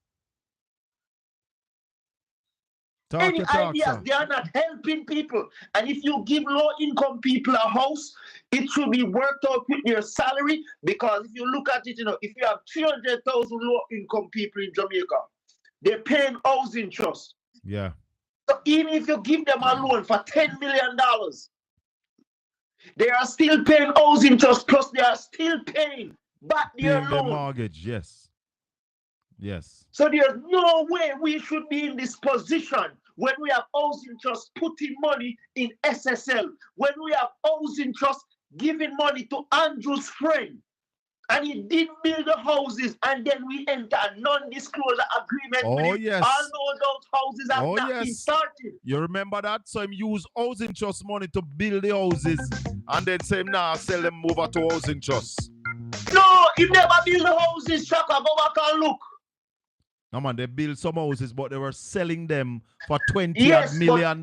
Yes, but what I'm saying to you, that man in question, he never built the houses that housing trust asked him to build. Or maybe I talk about a different one. There's one that build the houses and decide that him not turning them over to NHT. Him selling them for $20 million. Go back and read it again, Shaka. This one that I'm talking about was the one who had the company that did the Bandulu business. No, that's what I said. Maybe we are talking about two different projects. Okay. Well, this man, he just get the NHT just signed a non-disclosure agreement with him. Hold the line for me. King. 305-654-7944. Good evening. Yeah, good evening. Welcome. When April or bad, when who? Jamaican government turned on that offer. When what? Caribbean come to Jamaica to build that factory. Hello, caller. I didn't hear the first part of your sentence. When what? When April. Yeah. Did all come out? Did all abandon? Yeah. Steve comes to Jamaica. Steve Jobs. And offer Jamaican government to build a factory. Build everything in a phone. When it comes to chip and Apple. I think I hear you still call with that argument already. I never find no evidence of that. Kenny Miller knew about it. Who? Ask him. Kenny Miller. Ken Miller. Who's Ken Miller? Knew about that offer. So was it an official offer? Kenny Miller is a PMP man. Me asked him to look it up and he said yes, he knew about it. So more see the answer. And if we did build that factory at Jamaica, we wouldn't have a problem because everything will build at Jamaica. I have to research that because I've heard you about it before. Jamaica. I've heard you said it before. And a Clarendon, this part was gonna be. And which government did in power? PNP? Yes. When was that? What year was that? The time when April Durban. Which year? Remember what year? Which year? In the 80s and the 90s. In the 80s? Look up when April Durban. He come to Jamaica because his mother and father born and grow at Jamaica. And he said, we want to bring back something to Jamaica. Who mother and father born at Jamaica? Steve Jobs? No. Who? Steve. Steve who? The founder of the Apple. Then I'm named Steve Jobs. They say, Jamaica. Say, build back something at Jamaica. That it can benefit Jamaica. The first me I and hear if that factory the bill, Jamaica hold on. Auntie Dawn. Hello, Auntie Dawn. Auntie Dawn, if you're watching, please check out this thing from where this man I talk about. Steve, who own Apple? Now, Steve Jobs? Yeah. Yes. Right. And he come to Jamaica to build that factory. And you're saying his mother and his father was born in Jamaica? Yes. So you're saying that Steve Jobs is a Jamaican? So he say, he must come back and support Jamaica. Well, I may have to check this out. Nats, do a Google for me upon Steve Jobs' parents and Apple offering to build a factory in Jamaica. Check that out for me. It was going to build it here in Clarendon. Yeah, man. Get this part. I don't know where they will come through. All right, my brother. We'll check it, yeah? Yes. All right, respect. And Kenny Miller knew about it. Ken Miller. You can look him up too to confirm it. Kenny Miller. All right. All right, down all of that. Yeah. All right, sir. Thanks for the call. All right. Yeah, man. Let me go back to the king. The king gone. Oh, you're still there? Man, I'm here, man. I'm here. Man. Yeah, man. Talk to me. Yeah, I'm these problems that we're having, entities such as housing. Hold on, the king. Let me big up Brother Bailey, who just donate to the show, to the Teleton and Caribbean Radio. Move me from the back of the line, Sister Tanya. Nikki Boo, put up something, Nikki Boo. Put up something. The war, World War II really start over trade, you know. Trades, over trade, like what go on now. Go ahead, King. Yes, Shaka. These problems that we're having with housing trust, that's why you see Andrew Holness the other day when you say housing trust should enter agreement with private developers. That's where they want to insert themselves. We cannot have money that this company or this entity generate its own money. It makes no sense. Housing trust be paying some of your interest over to NCB and all these entities. Yeah, why is it we're pushing NHT to the commercial banks and NHT have always been doing well on their own? Why is it we're doing that? Shaka, the reason why they're pushing NHT to these commercial banks, Shaka, is because it's free money. It's so-called free money. Without NHT, these banks will not generate that income. Hold on now, King. Lenny James did some research. Lenny James says Steve Paul Jobs was born in San Francisco, California, USA. Steve Jobs' mother, Joan Shibbles, was an American of German and Swiss descent. And his father, John Jobs, was a Syrian. So, I don't know what a brother did that talk about. Because if Steve Jobs' parents come from Jamaica, I would know that. No, his parents is not from Jamaica. No, sir. Hold on, let me take a private call here. When you see somebody call from a private number, you know what trouble is, you know. Yep. 804-7072. Good evening. Welcome to Caribbean Radio. Good evening. Welcome. Why do you hate Andrew Holness? I don't hate Andrew Holness. I love Jamaica. Yes, but Andrew is a good businessman and he has made his money and he's secured his wealth and he's doing well for Jamaica. Andrew Holness is doing well for Jamaica. Yes. What is the state of the Jamaican economy right now? Unemployment is down. People are making money. People are making money? Yes. Are you aware that there are some people who can only send their children to school 2 or 3 days for the week because they can't afford it? But that exists in the USA as well. So that makes it all right in Jamaica? No, but you're making it seem like Andrew's not doing anything for the country. I am not saying he's not doing anything, but I don't think that he's doing as good as we want him to do. It's what we want him to do good, you know. It's not hate, we hate him. We want Jamaica to be growing. Are you aware right now that the Jamaican economy is in a recession? That's why a third term is needed. I'm asking you a question. Are you aware that the Jamaican economy is in a recession right now?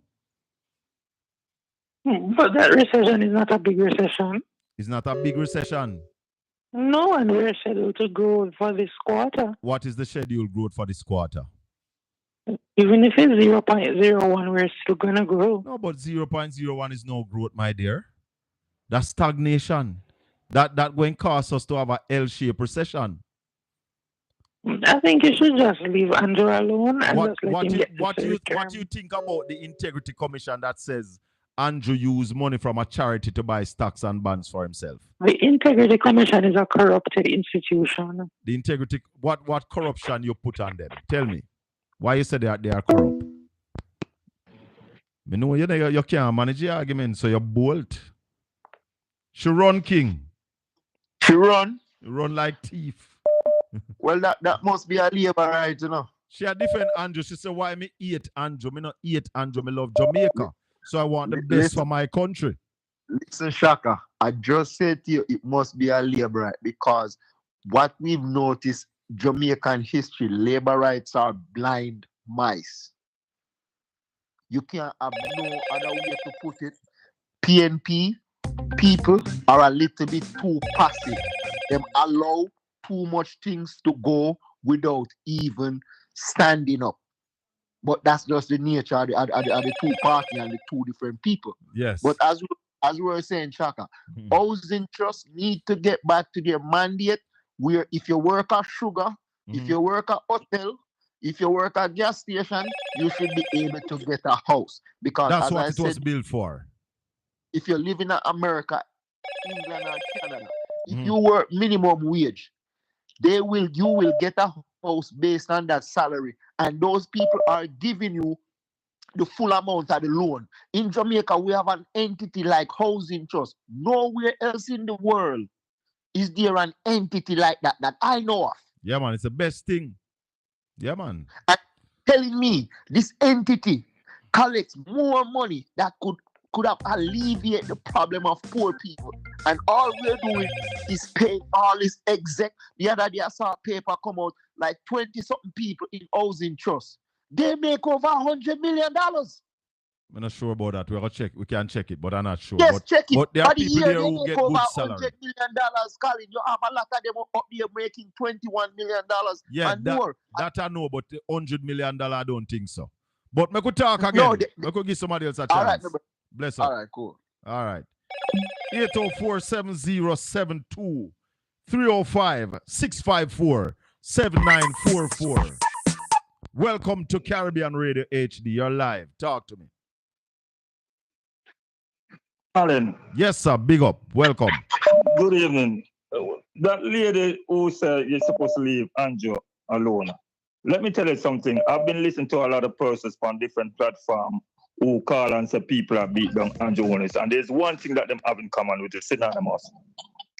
Anytime you have a show host who decide to entertain them and start to question them why you should leave the prime minister, they can't spend 2 minutes or 3 minutes on the phone. They can't, because there's nothing there. Because when you ask about the Integrity Commission, you start to say the place corrupt. Okay then. So the question is, if the Integrity Commission is corrupt, tell me what is the corruption? What the Prime Minister is doing is okay, same way then. Basically, okay, say it's a corrupt organization. Does it mean to say because it's corrupt, you should be corrupt? Not at all. And there's no evidence of any corruption exactly. At the Integrity Commission. No evidence. None. So there's no evidence. So what I realized that most of the person who is saying that leave Andrew alone, leave this alone, they will not stay on the phone and have a conversation. They can't. To say, okay, then to defend, because there's nothing to defend. There is too much things against his credibility. And sometimes I'm wondering to myself now, are these people, is like a cult? Is there a cult in the JLP organization that these people, is it that they are dunce? Is it that they are blind? No. Is it that they are so far? Some people are just over-diated. One question. No, I don't have a problem. Look, I do not have a problem with person diated because I am diated, right? But one thing I'm going to say to you, I am diated, but I am not going to come on a platform and defend the indefensible. Not at all. All right, my brother. I am diated. I'm giving somebody else a chance. The call is coming now. Hello, good evening. Welcome to Caribbean Radio HD. Colin Bell Show. Good afternoon, good evening, Mr. Bell. How are you doing? We're doing well. All right. I am the caller who was just before me. Everything he said, I was about to say the exact same thing. I had a friend, and when I was talking to him about the corruption and all of that stuff, him said, well, the Prime Minister, he's the only one that's working. I'm saying, what do you mean you see him working, going and cutting ribbon and opening this and all of that stuff? That doesn't mean he's working. And I say this to Jamaicans all the time, I wish more Jamaicans could travel overseas and see how governments and whatever not, how they work. Are you hearing me? Yes, man, loud and clear. Oh, sorry, it did sound real low. So wait, you see how governments work. You see what the Prime Minister is doing, Mr. Bell? Yeah. I don't see that up here in Canada.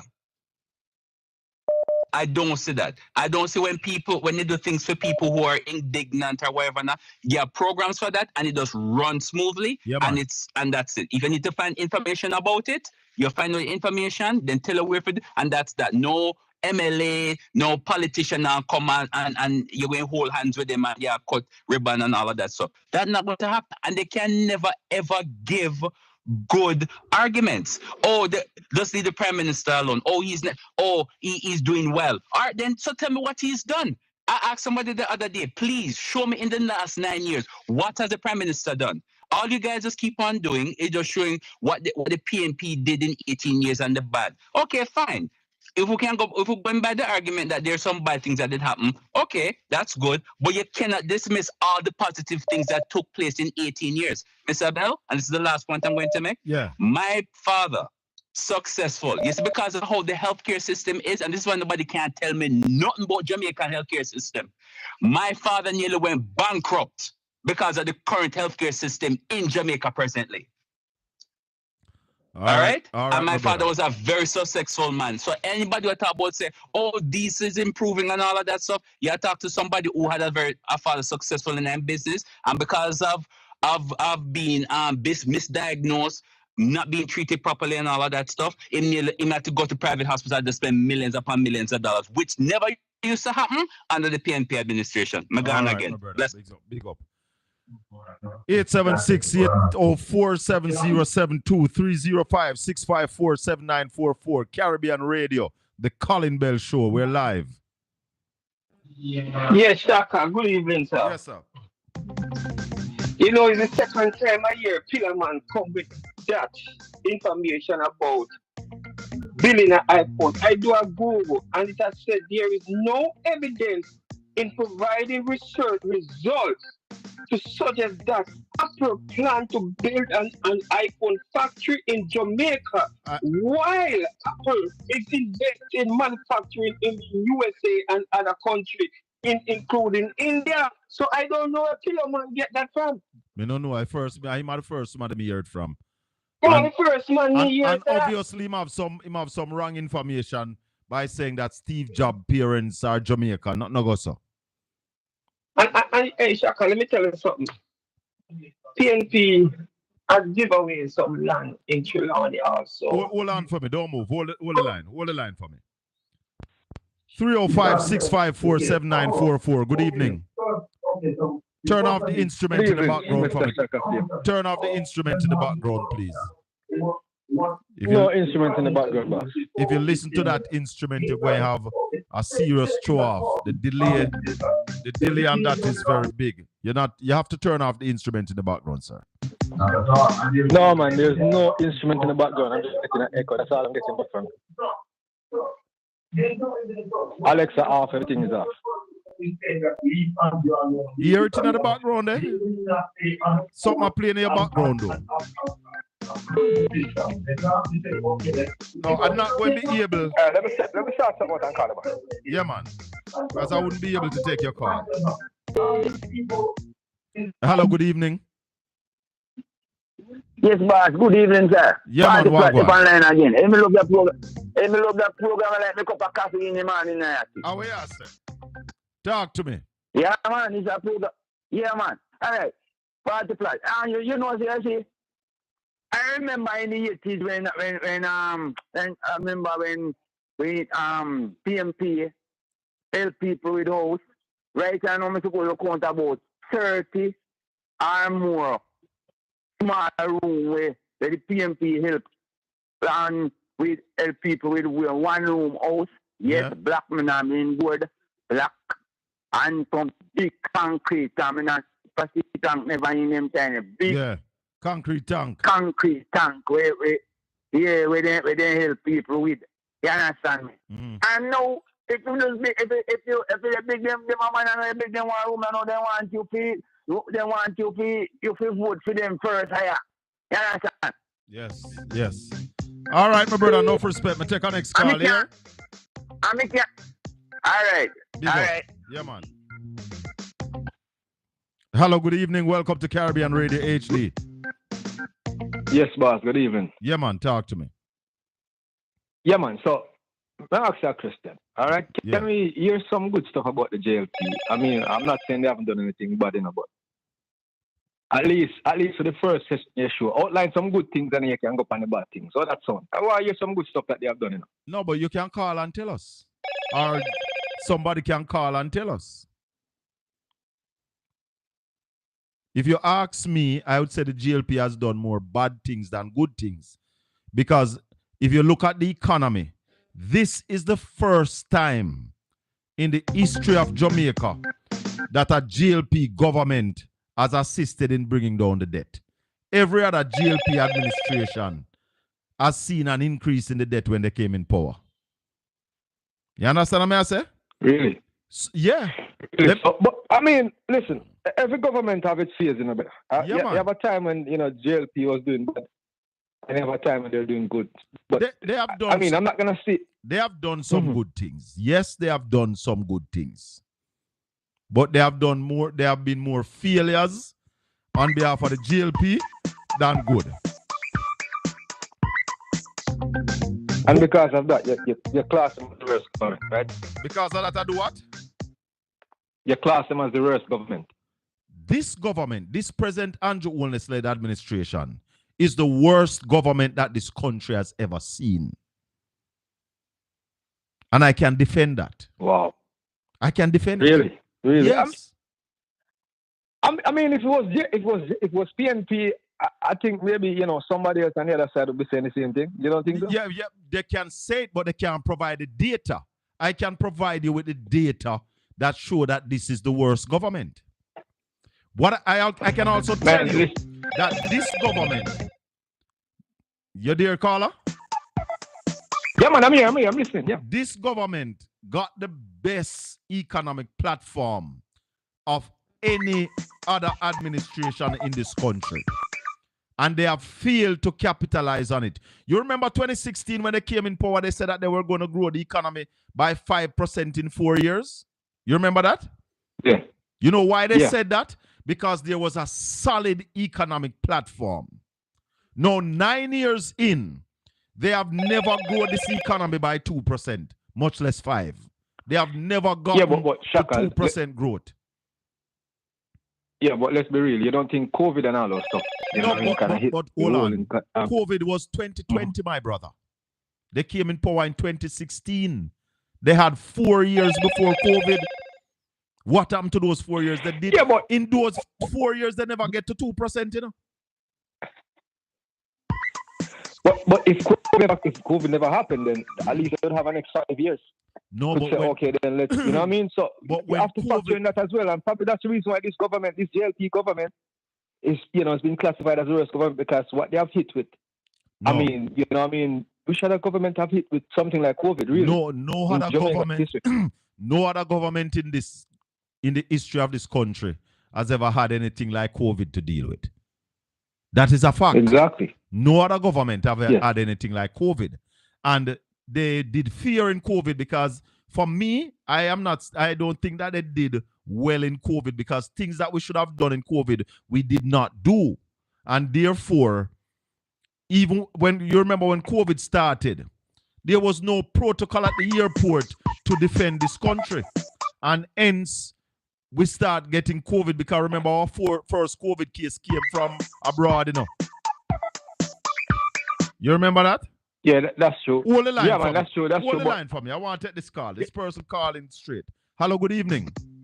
Mr. Collins, may I call you and Jamaican Mama, I'm going to send Brother Gear $20 for you. Oh, thank you so much, Jamaican Mama. And I'm in Jamaica, so I hope we could see each other. Well, if you come to Portland... if you come come to Portland, man, me there Montego Bay. Montego Bay not so far, man. I easy drive, come up. No, man, me have too much to go on, man. Me do work for my house. But listen, I'm going to send him 20 for you. And thank you very much. I'm listening to your show. Blessings, Jamaican Mama. One love. All right, respect. All right. So the Telethon is on, and I am appreciating and accepting all contribution to the Colin Bell Show on the Telethon. Carl, are you still there? Yeah, man, I'm still here, man. Overall, listen, I'm not going to stay too long because I know you have a lot of calls. No, don't move. Overall, I think the JLP have done some good stuff. Don't move. I want to have that discussion with you. Hello, good evening. Evening, Colin. Evening. Yeah, Marshy, Wagwan. Me there. You used a word a while ago and you use the word wrong. Which word? You create a new dictionary.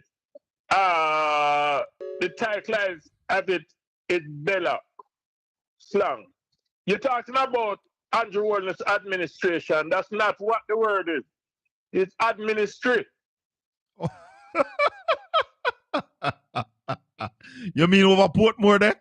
Yes, administrative. Oh, the Andrew Wellness administrative. That is correct. I Good. That's the word. That's the word. But let me say something. You hear the 5 o'clock news? No. Teachers supposed to get some money and then supposed to get it at this pay bill. And they won't get it again. Why? Well, Bad Williams is the minister of finance, you know.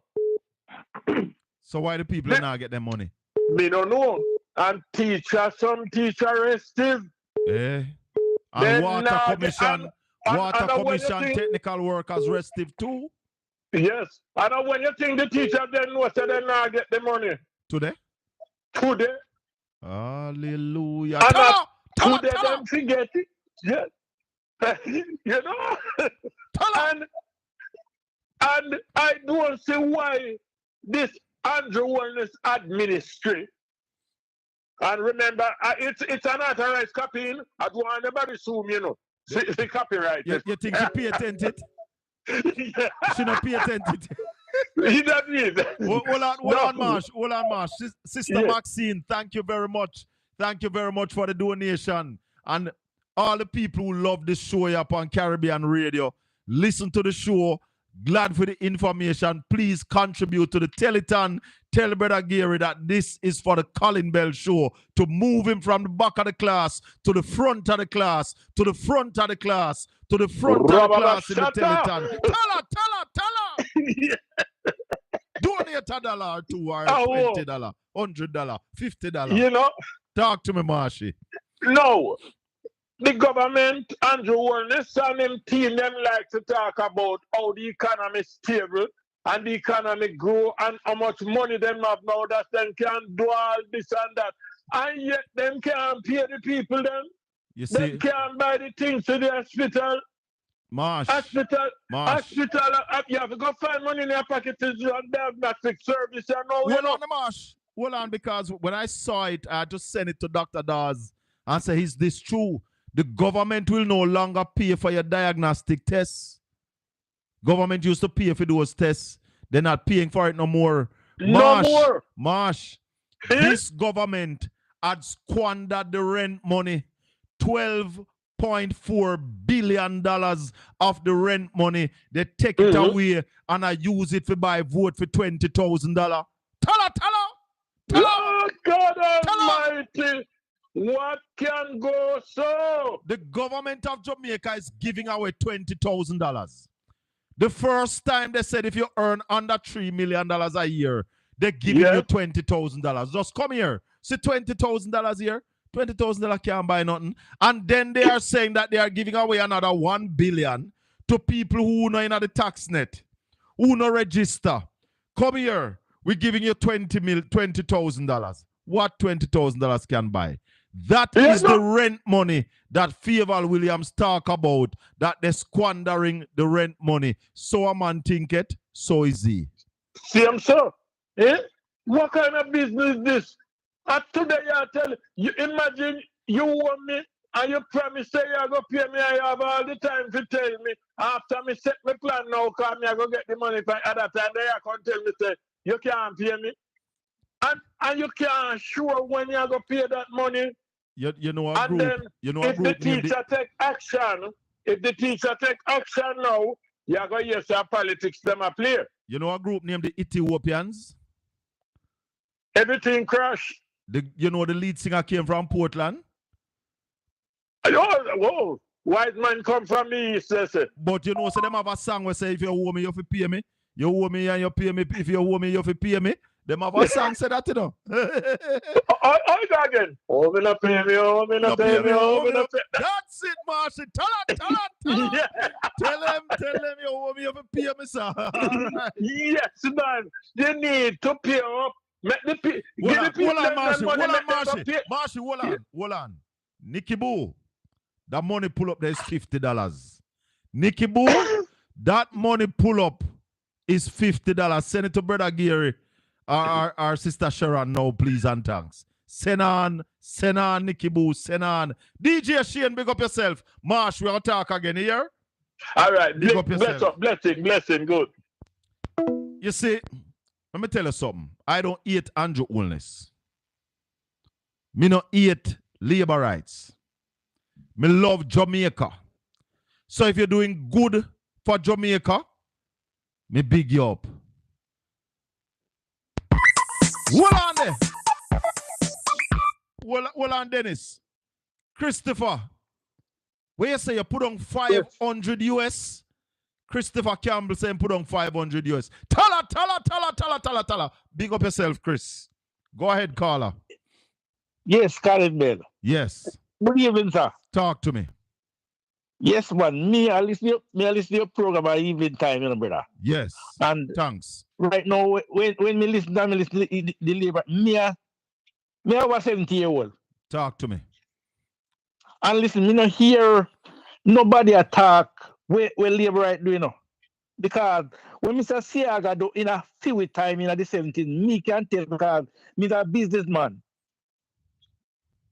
And me see Mr. Siaga say he can lock down Jamaica as close as a sardine tin, brother. I'm saying can lock it down tighter than a sardine tin.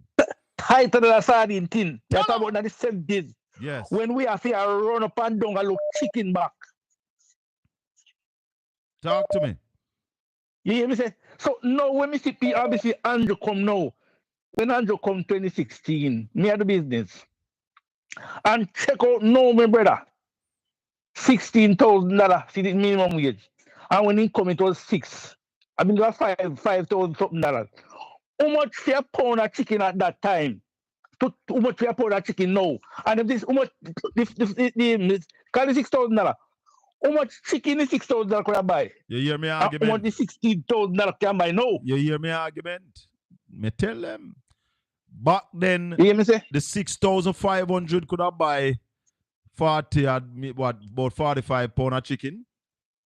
Good. And the $16,000 can only buy 40 pounds right now. All right, my brother. So, me and businessman, I mean, no, me tell you because I'm the run business. You see, I hear Mr. Vegas and somebody need to call Vegas. Get him a chair and put him at the front of the class. Because Vegas said when he was a little boy, him got a shop and they married rice and soap. And I don't business where they married. But Vegas, you need to know why the goods were married. No government in power would marry goods. The goods were married because along with the CIA and the GLP, they planned to starve the Jamaican people. Back then, the PNP slogan was stand firm. And the GLP said, well, all right, stand firm and eat worm. Because they hide the food. That is when they formed that private sector association and hide the food, ship out to sea with the food now coming because the CIA was a part of all of that with an attempt to bring down the Michael Manley government. And that's how if you go buy bread, you have to buy a pack of stay free because everything was scarce. There was scarcity. People had money, but there were no food for them to buy because Michael Manley said, eat where you grow and grow where you eat. Michael Manley was friends with Cuba and the United States said you can't be friends with Cuba. And Michael Manley said, I am not going to walk through this world on my knees. I am going to walk on my feet and I will choose my friends. I am going to walk on my feet and I will choose my friends. Jamaica is a sovereign nation and Eddie Siaga went to America and joined forces with the Americans to bring down Jamaica so the people of Jamaica could not get food to buy because if you listen to the CIA excerpts, they said hit the economy, mash up the economy first. And so Vegas, you need to know your history. Not even the president told you, not even call his name. I not calling nobody name. Good, sir. No call nobody name. Servant people David, must know the history yourself. and they must know which party built Jamaica. Me can tell you how much Ram Tally give a house. Me know man by land 15,000 by the roadside. Boy. You hear me, say, brother? Me I gotta tell you something. You see right in a Portland here, so? In a East Portland alone, I think we have 11 housing scheme. You know much out at the GLP bill? Half. They build a little one at Drapers. Well, in a few era, we have Operation Pride Land right now. One of all right, make we say one of the that's well in them base in MP. And he can tell us that him not do nothing for Clarendon. You hear me say? Nothing. Talk to me. And he did it for years. My brother. Because that's where we come from. So we know me can't tell everything. Can you hear me say so we know the arts of the politics. But because more time you know about talk with because when we listen the program them. Yes. And you hear the man talking about, you realize well then they are lunatic. There was some good things done in our time, in the 60s come up. But not go on. Not go on again after that. JLP don't do nothing good to Jamaica. Every time them come, they mash it up. Every time them come in at power. Make we give somebody else a chance. Make we give somebody else a chance, Dennis. Enough respect and all chance. right, so take it easy. Make me go back and sit down and listen. All right, my brother. You're listening to Caribbean Radio HD. Yeah, man. Link it up. Bro Gary Radio. Check it out.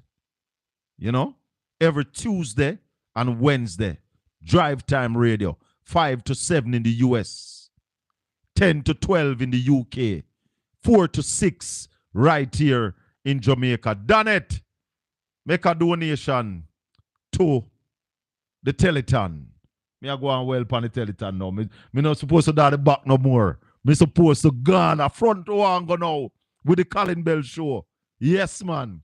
Nicky Boo, remember, you know, you call a money pull up a while ago. It's $50 one pan a money pull up there. Send it on to Bro G right now. Big up yourself or make him know when you're going to send it. You see, Vegas need to leave the politics because him don't know nothing about the politics. Stick to DJ, you're a good DJ youth. Leave the politics alone because you don't know the history. Or if you decide to take up the politics, you need to start read, dig, be objective, and ask critical questions and think about the things where you say. Why would PNP be in power and a married food? You're crazy? They wouldn't do that. That was because the CIA was the strategist behind bringing down Michael Manley. And then Michael Manley was building Jamaica. GC Foster College. All I was sitting in front of a TV now and see when athletics are going. We were also friends with Russia. Yes. So, no country shouldn't want to tell you who your friend's supposed to be. And Jamaica suffered because our neighbor Cuba, we believe that Cuba should be our friends. And we were learning things from Cuba. We never intend to become no communists. We're a socialist party. Yes. Socialism. And we choose our friends wisely. And you would have heard Ralston tell you about Venezuela. How Venezuela helped Jamaica. And the Labour Party turned their backs on Venezuela. Venezuela, we owed Venezuela $3 billion. And Venezuela say, all right, give me $1.5 billion and call it a day. Talk to me, caller. Go ahead. Yeah, Colin. Me just have to touch back base with you. As you mentioned, Mr. Vegas. Mr. Vegas just need another round of Genogen in Geno. Hush him out. Hush him out.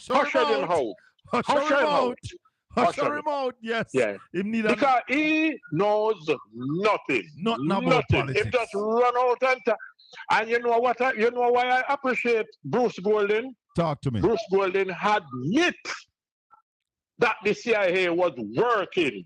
Yeah, man. But the CIA put out the information too. And the CIA the information is out now. The first one was started, it was one named Philip Abibs. And they put out all the information what the CIA had done to Jamaica in the 70s. And after all them things that were them do, you know, so after 3 years, it was after 3 years the people turned back to Michael Manley. Right, back to Michael Manley. And somebody said if the PNP did contest the 1983 election, the PNP would win. So Vegas don't know nothing. And you know, yeah, one next week you run up and down and know nothing again now. You know, when you're mad and mad, you know, they don't know anything. They don't know what we did undergo in 1970. You know, and after the election, don't make a left this. After the election the night, you know, so the food in the Spanish Town Road the next morning. Yeah, man, but which part used to live? Which part used to live at Shrewsbury? Them carry the salt mackerel, then come dump over the gully. Come dash them west. Some did dash around one place named Greenwall at St. Thomas too. Yes. Yes. So we know, and we know. So enough of where them are coming at that, but no, we have better sense than that. But people rise up and people wise up. And that's why we're going to dig up the history. History them want, history they going to get. History them want, history they going to get. The cherry already. No one makes money and still come on. Yes, man.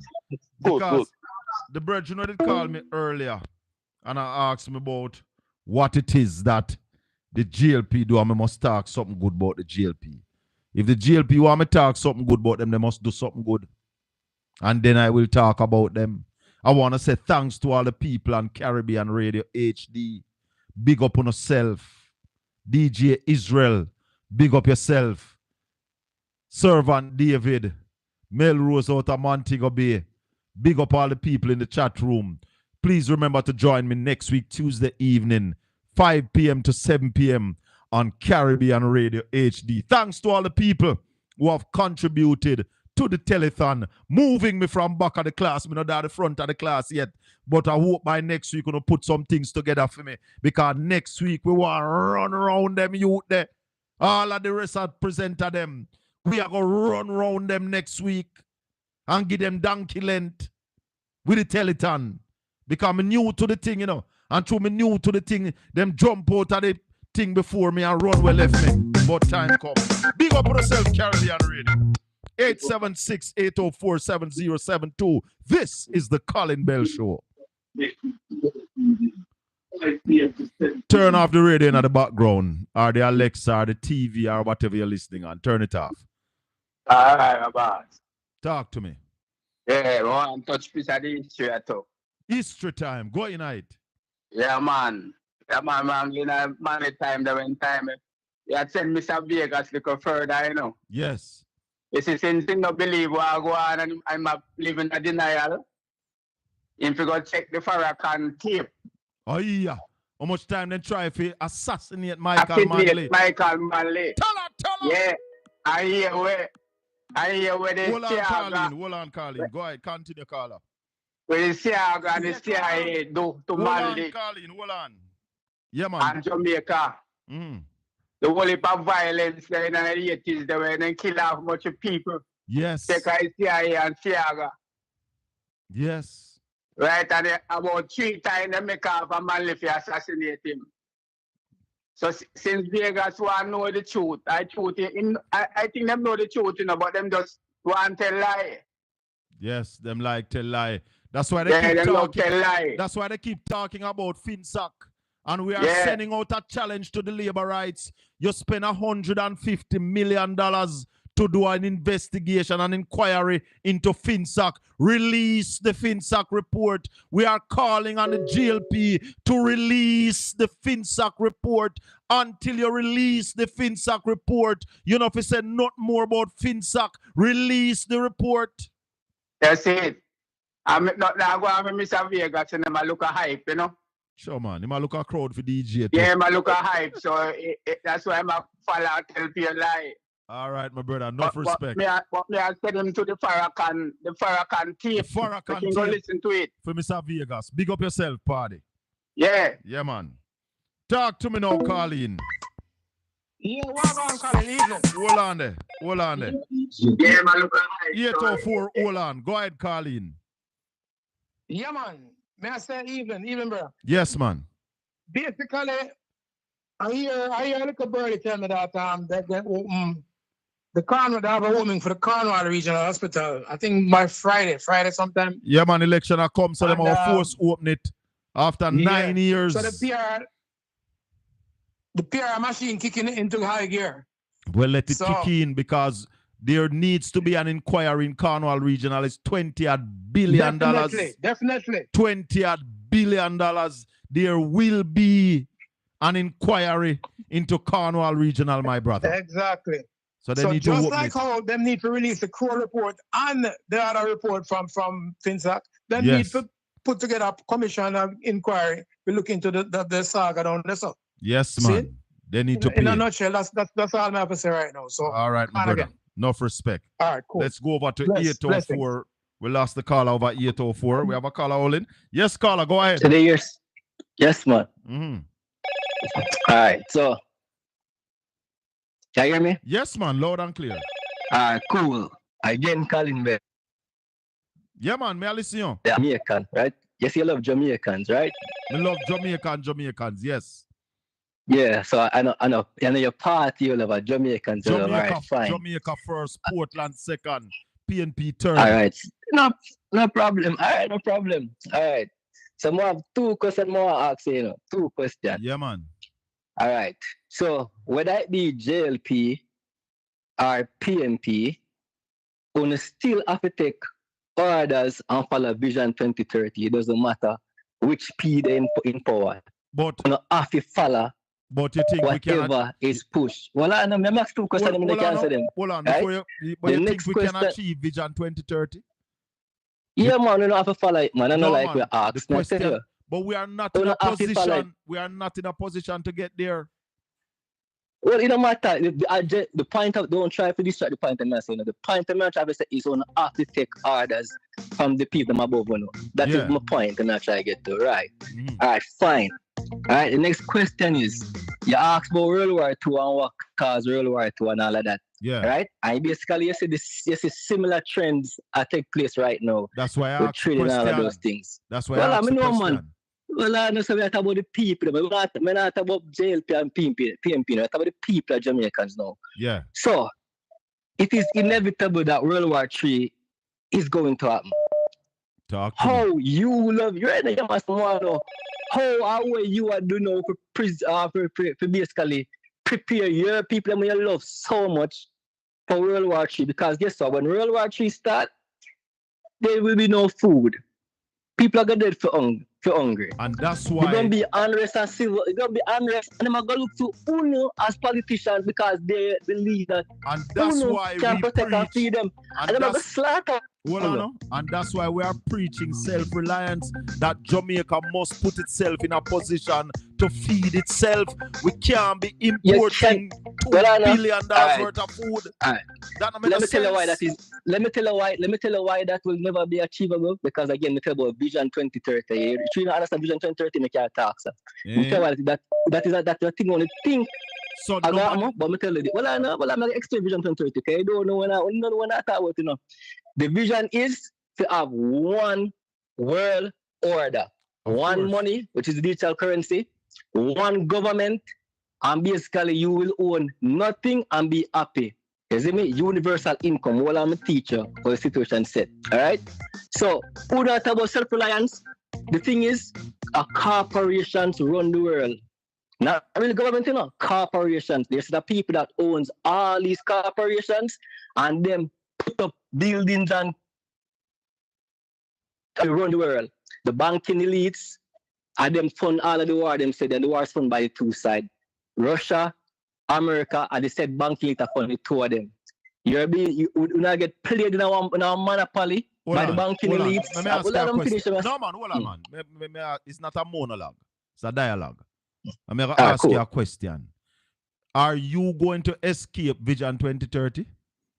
If not going to escape Vision 2030? Yeah, because you keep... Vision 2030 must come. You keep mentioning UNO like you are going to escape. Yeah, I know.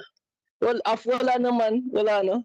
But I'm going to answer you. You see, the thing is, you don't know God and you don't support what the Bible teaches. You say you know God based on what you feel. You see me?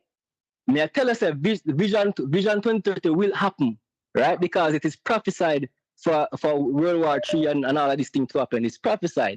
But here, God is going to preserve those who work for Him. And that is my faith. You don't have to believe in it. I'm not believe in it. That is my faith. But may I tell you something? You don't know God. Because if you didn't know God, you couldn't. But you supporting a person that is that you support. You know God. You know God, and you support a person that is homosexual. Hold on. Me a talk now.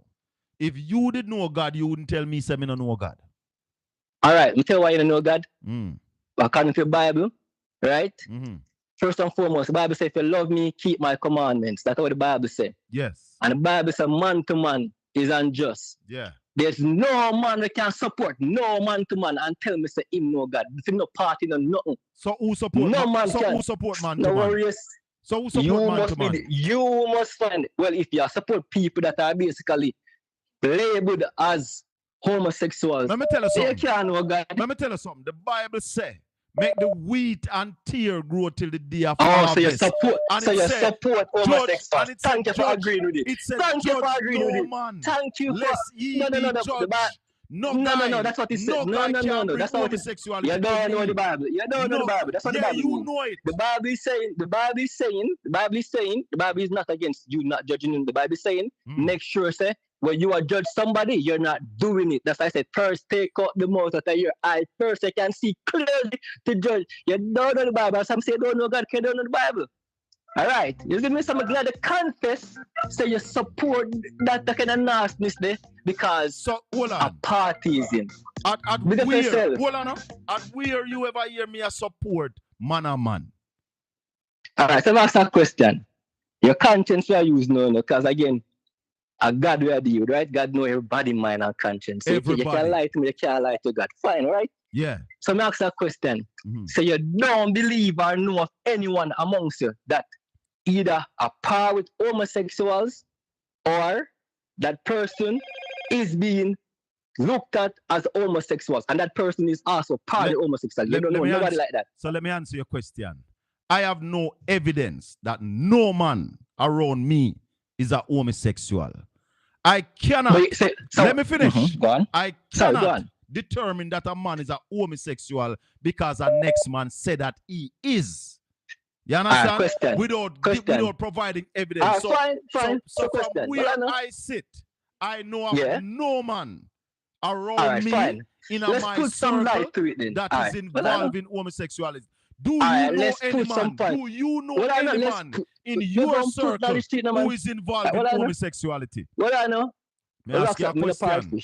That's the first thing. Well, I know. May I ask you a question? Me just answer a question. I don't pardon any fish box a question. Right? The Bible says, can two walk unless they agree, right? Well, I know. The Bible said, can two walk unless they agree, right? Can two walk unless they agree? If you see a man, everywhere in there, the people that around him are known homosexuals, right? And him there around the whole of them every single time. Can two walk unless they agree? You're happy. I don't know nobody will do be that. A part of them. They say if I mix with dog, I agree. Show me your company. Well, I agree. Show me your company. I'm gonna tell you who you are. I know nobody so you're who not godly, with no homosexual. You're not professing anything that is godly. You're for your part and your power. Don't speak of God. I don't know the Bible at one, and you don't know God. The Bible says, if you love me, keep my commandment. That means that you say, I love you. You're just a chatterbox. Me just prove saying what the Bible means. The Bible prove saying what the Bible. And obviously, you don't know the Bible, Colin. Me just one to know the other. It's because you know them. Why you know say them are that? Obviously, you are that. Talk to me, caller. Talk to me. What's up, man? Hello, good evening. Yeah, I'm coming all the way from the state. Yeah, man. Welcome to the show. Yes, man. I always listen. Talk to me, man. May I hear you? Yes. You know, they call it that just color. I'm wondering if something is wrong with him. Something must wrong with him.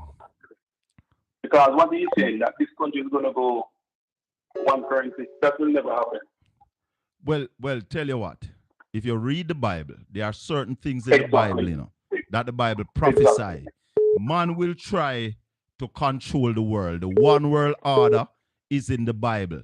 There is also things that are coming where people are trying to control food. So food is going to be a major problem. Because even right now, if you realize that certain things where you used to buy tomato, and you could have thrown the seed out the door and them grow. Them things don't happen again because they are controlling seeds and all of them kind of thing there. So things are coming to an end. So everything, and everything when him say a garbage. But when you all call and judge people and tell people who know God from who don't know God, you can determine if a next man know God, brother. Talk to me. And that's why Michael Manley is the equal to grow. You understand? Jamaican people, they need to start planting their own thing. Yes, we have to start feed ourselves. Exactly. And furthermore, the lady that Colin talk about in America, kids don't go to school. Nothing like that. I know. There's nothing like that. There might be children who don't go to school because they don't want to go to school because every school in America provide 2 or 3 meals a day. I have kids who go to school in America. First of all, when these kids go to school, they don't need any money because lunch and breakfast provided. Yes, I know that. Even free bus. And listen, the Labour government is not a good government, and the Jamaican people need to get rid of Andrew. Time come, my brother. You understand? I'm dead serious. They need to get rid of Andrew because Andrew is a thief. No, and it cannot work. You sure you can prove that? What do you mean you can prove that? Make certain you can prove that, you know. me now call the Prime Minister no thief. Me now do that. The Prime Minister have clouds hanging over his head that him need to clear. Listen, the Prime Minister take away the charity money. Just look into that. Charity, charities are something where somebody donates them. Yes. And the user can buy stocks and bonds for himself. Come on. All right, my brother. Big up yourself. Big up yourself. Yeah, man. Thank you. Thing. Brother, that they come like someone where smoke some farm of brown paper, man. No, man. You see, you have some people who study too high, you know? And when they study that high, the garbage will come out of them. Because you see, it's a study to be approved. But if you're studying and you get ahead of yourself, you will lose yourself. You have to be able to study and still be conscious, and that's why you have to pray before you start the certain studying, because you will lose it, my brother. And him sound like somebody who lose it, because when you are ready to judge people, because you see my brother, a man never bring fishy argument to me yet. You understand? Yeah. And a man never come to me yet and tell me, say, him a fish. So I can't judge a guy. You understand what I say? Nah. Yeah. But me listen all the while them call you and just steer controversy in paper, you know? Me no mind the controversy, you know, me love the controversy too, you know. Me love the controversy. But when you start pointing fingers at people without evidence, that is when me no work with. I'm confused. I'm confused, brother. Yeah, man. And him keep talking about Vision 2030 and Uno. Like him go escape it. Like him in our silo where it can't reach him. And him know God. Yeah, remember the Bible tell us, saying, man, I know everybody will say, Lord, you know. I know everybody will say, Lord, and they tell you about whole heap of false prophet. And people are going to come and call on all fire from heaven. And them a false prophet. You understand? So we guided, my brethren. You're good, though. You're good, man. Big up yourself, man. One love. 804-7072. Sam, talk to me. Yeah, man. Good, blessed evening, comrade. Talk to me, Sam. Yeah. I'm begging all the PMP council in St. James to turn out at the Corner Regional Hospital sham open ceremony to see what's taking place. And when them say because they represent tomorrow. and because they represent the people in Cornwall. Yeah. All the PMP councillors must turn up. Right? Must turn out. Also the PMP candidate them too. Must turn up. Must turn out. Yeah, man, it's taxpayers' money them squander there. Yeah, Colin can't turn him back. Holy pa money them turn squander, him back, brother. them have something right now. Yes. Start yes. begging Janice Allen, Andrea Hatton, Yes. Nikisha. To turn up. Nikisha Burchell. Yes. Alan Beckford. Andre Arton. And all of them to turn up. All right, sir. So I want to preach to them for me this evening, my brother. I will call them. Ask them. I have all of them numbers, so I will call them. Yeah, man. All right, they can't sit down and make pure propaganda. Yes. All right, Sam. Respect. Yeah, man. Yeah, man. 804-7072. Good evening. Good evening, Colin. Yes. I was listening to Dr. Dawes today. Yeah. Dr. said that he's not turning up at the Colonial Regional opening now. He's not going to turn. He's not turning up. One of the things that, no. This is just a PR. He's saying that this is basically a PR stunt because what they are going to show, right, is on the one part of the building that is open, one room, and that is the administrative part of the building. That's all I'm going to not the hospital itself. Because he went there and he have evidence, so he's waiting to see the PR stunts that they are going to pull, and then he can show what the hospital looks like. Yes. So this opening so he said that it doesn't make sense. He was talking today on Andre Stephen Show. So it doesn't make sense that he turned up to the hospital because this is all PR because nothing has been done. It's just the administrative part of the building that they are opening to make it look like is the hospital of opening. All right, it's nothing like that. All right, sir. Respect. You can speak to Dr. Dawes. Yeah, man, I will talk to Dr. Dawes. All right. Give thanks.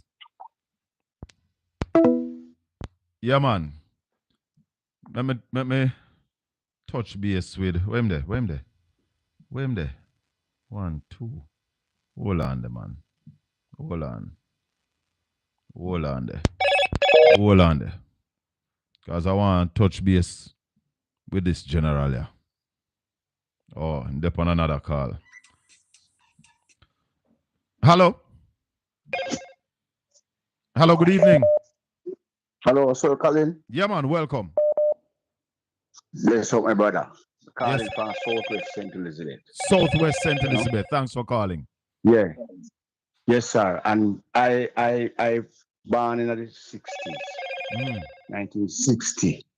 I can remember, right throughout my time, really come be me a PMP or me a JLP because my people them were PMP. Me look on the two side and the policy, and the programs that PMP put out. Even the house I'm living out in Lona. Hold on for me, caller. Hold on.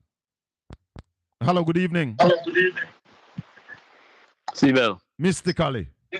Well, bro. Me there, man. A double-minded man is unstable in all his ways. See, your antagonist, your religious zealot antagonist must stick you up, brother. Yeah, man. But we come against the devil every time, and trample him under feet.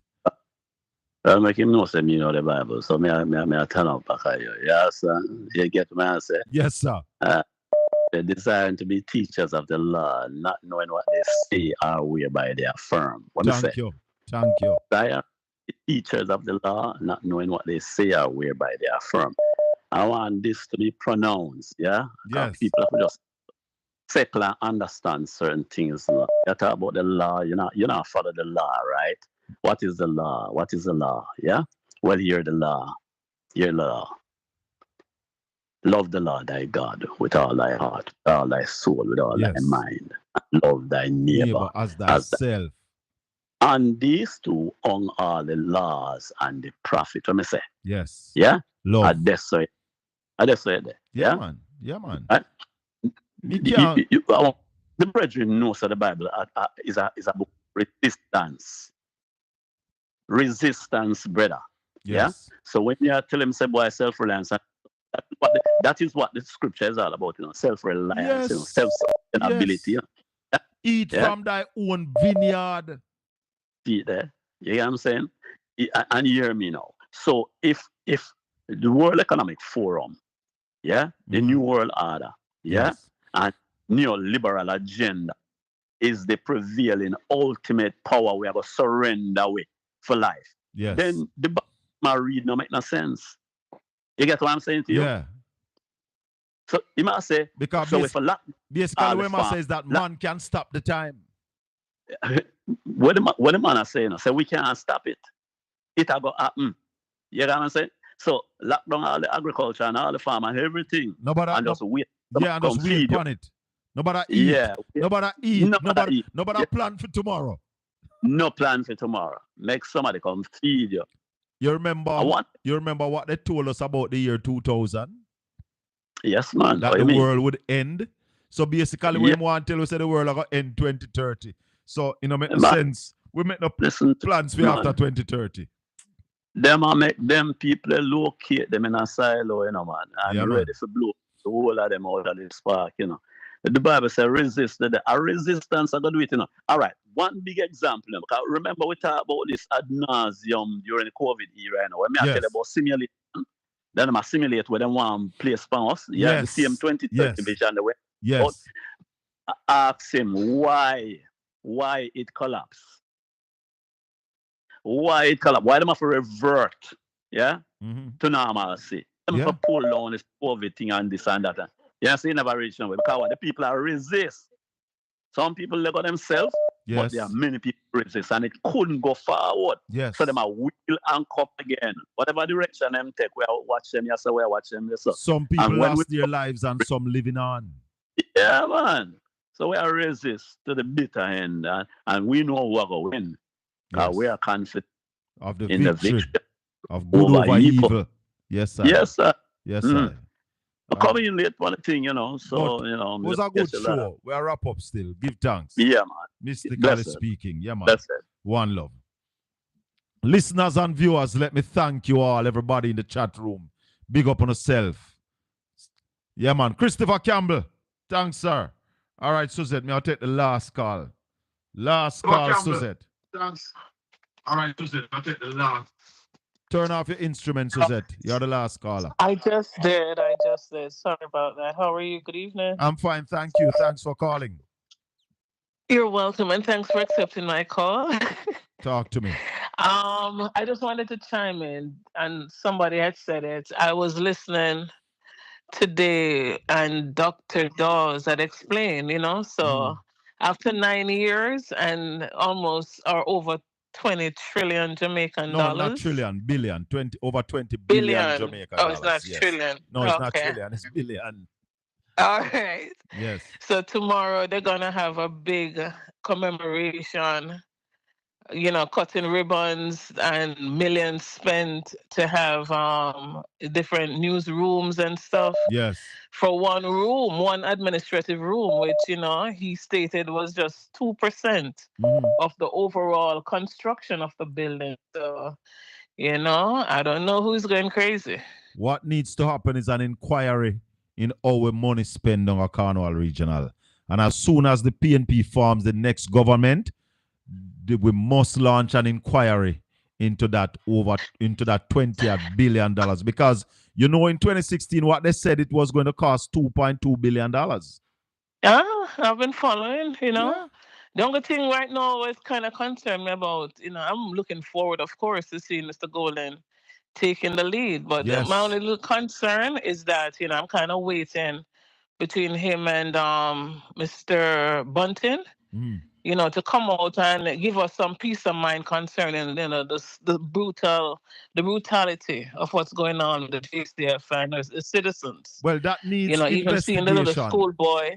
It needs investigation because the truth is we stand with the police. However, if the police are doing things out of the order, they must be brought to books. And one of the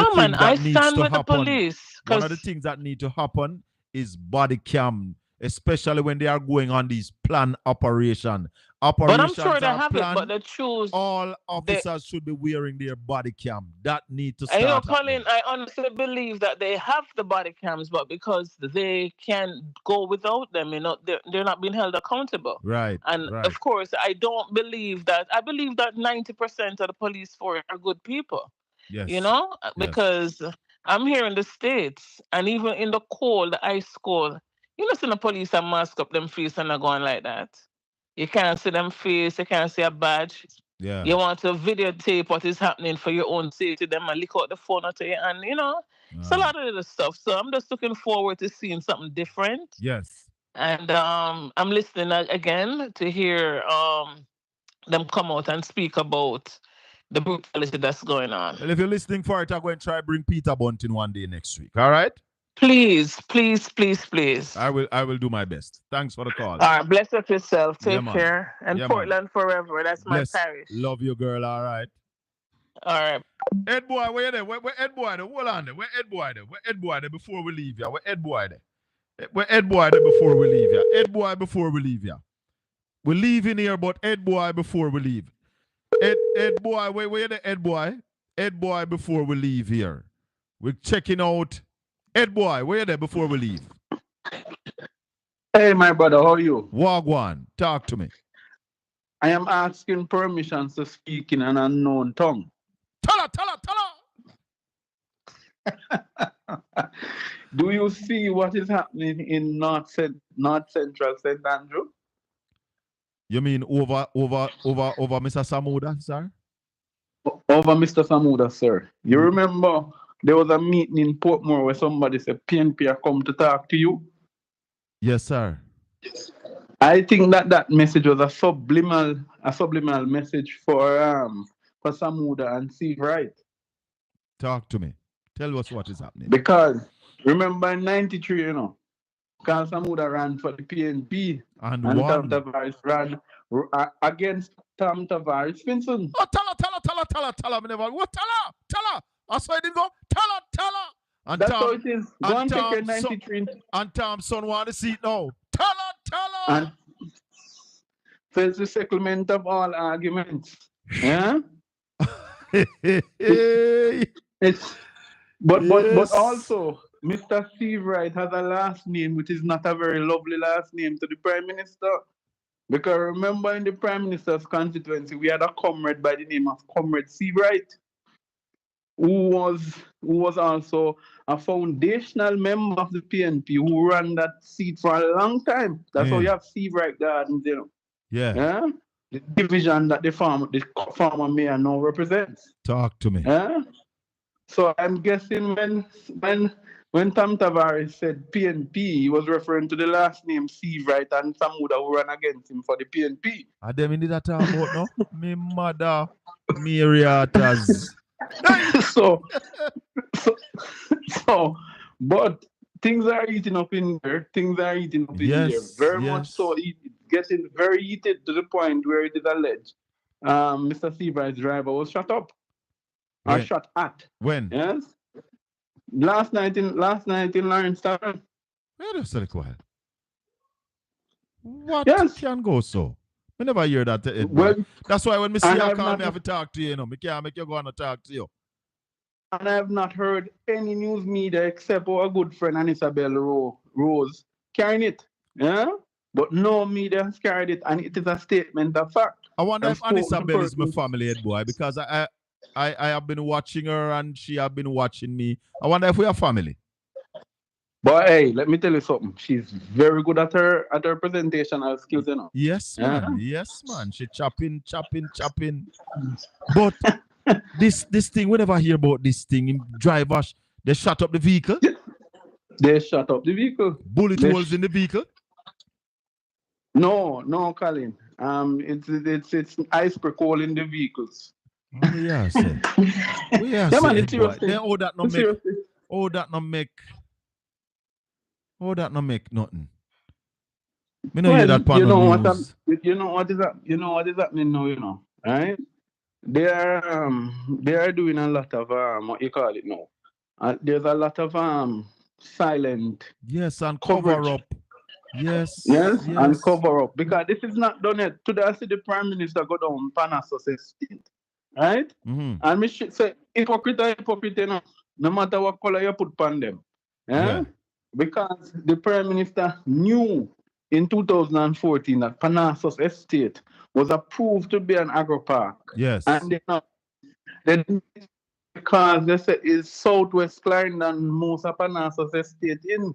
Mm-hmm. And he was in Southwest Clarendon, the goodly MP from by the name of Cousins.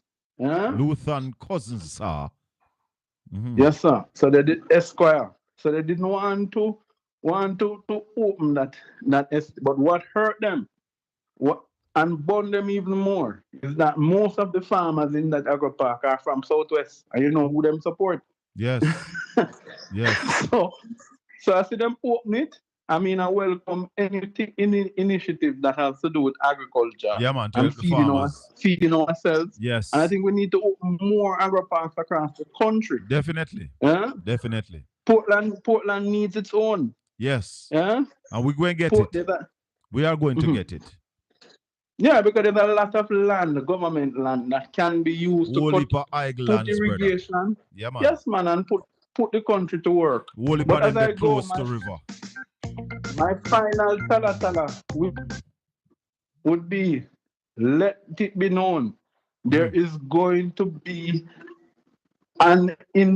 there's an internal war in Manchester Northeast, and there is still war in Central Clarendon. How would Northeast Manchester again? Well, remember they wanted to give it to Miller.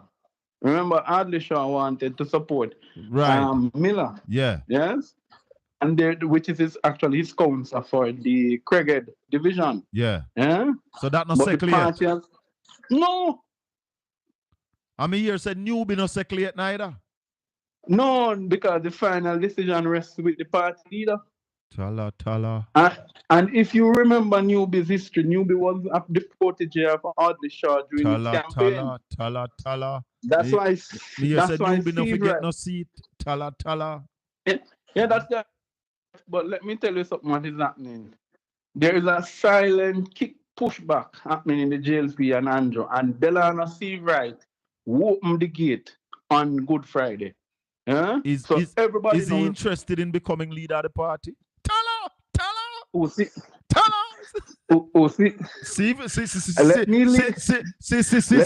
Delano. He's interested in becoming leader of the Jamaica Labour Party. Well, he has a run, you know. He has been in tourism. Me, I'm going to take Showerman before we go here. Showerman will get the last start this evening. Showerman! Tala, man. Wagwan, Showerman. Why me hear up on Tala there? Wagwan. Why me they are listening, you know? Where's Sivright? You're listening to your friend. Where's Sivright going with? Tell me, what's Sivright going with? What is that about? What is that about? And I'm some would get the seat, brother. But Andrew Wangi to Tavares. Well, that's right, I'll go for a run off. It all going to run off? Yeah. Tala. Then that's not trouble. No, sir, no trouble. But some would want Sivright. Andrew and Tavares. When you go in and run off, Steve Wright are going to win. Because the delegate are going to Samuda. So Steve Wright are going to win. So let me ask you something. Newbie are going to get the seat down at Clarendon there? So then I run off already and you win it. So you might get it? Yeah. How will you say no? So, but look, you know, you no run off season, you no run out people and just put people on the want put. Sure. I hear you. Run out Craig man, put who you want put. Run out my boy, put who you want put. I thought you should have been run off. Run off. Me hear you, sir. All right, sir. All right, show man. One love, my brother. Big up yourself. Yeah. Yes, man. Hey, listeners and viewers and subscribers, it has been a wonderful evening.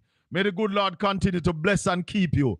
Make his face shine upon you and be gracious unto you. The Lord lift up his light and give you his peace. Until we meet again Saturday morning. One love, my people. Blessings. Big up on yourself.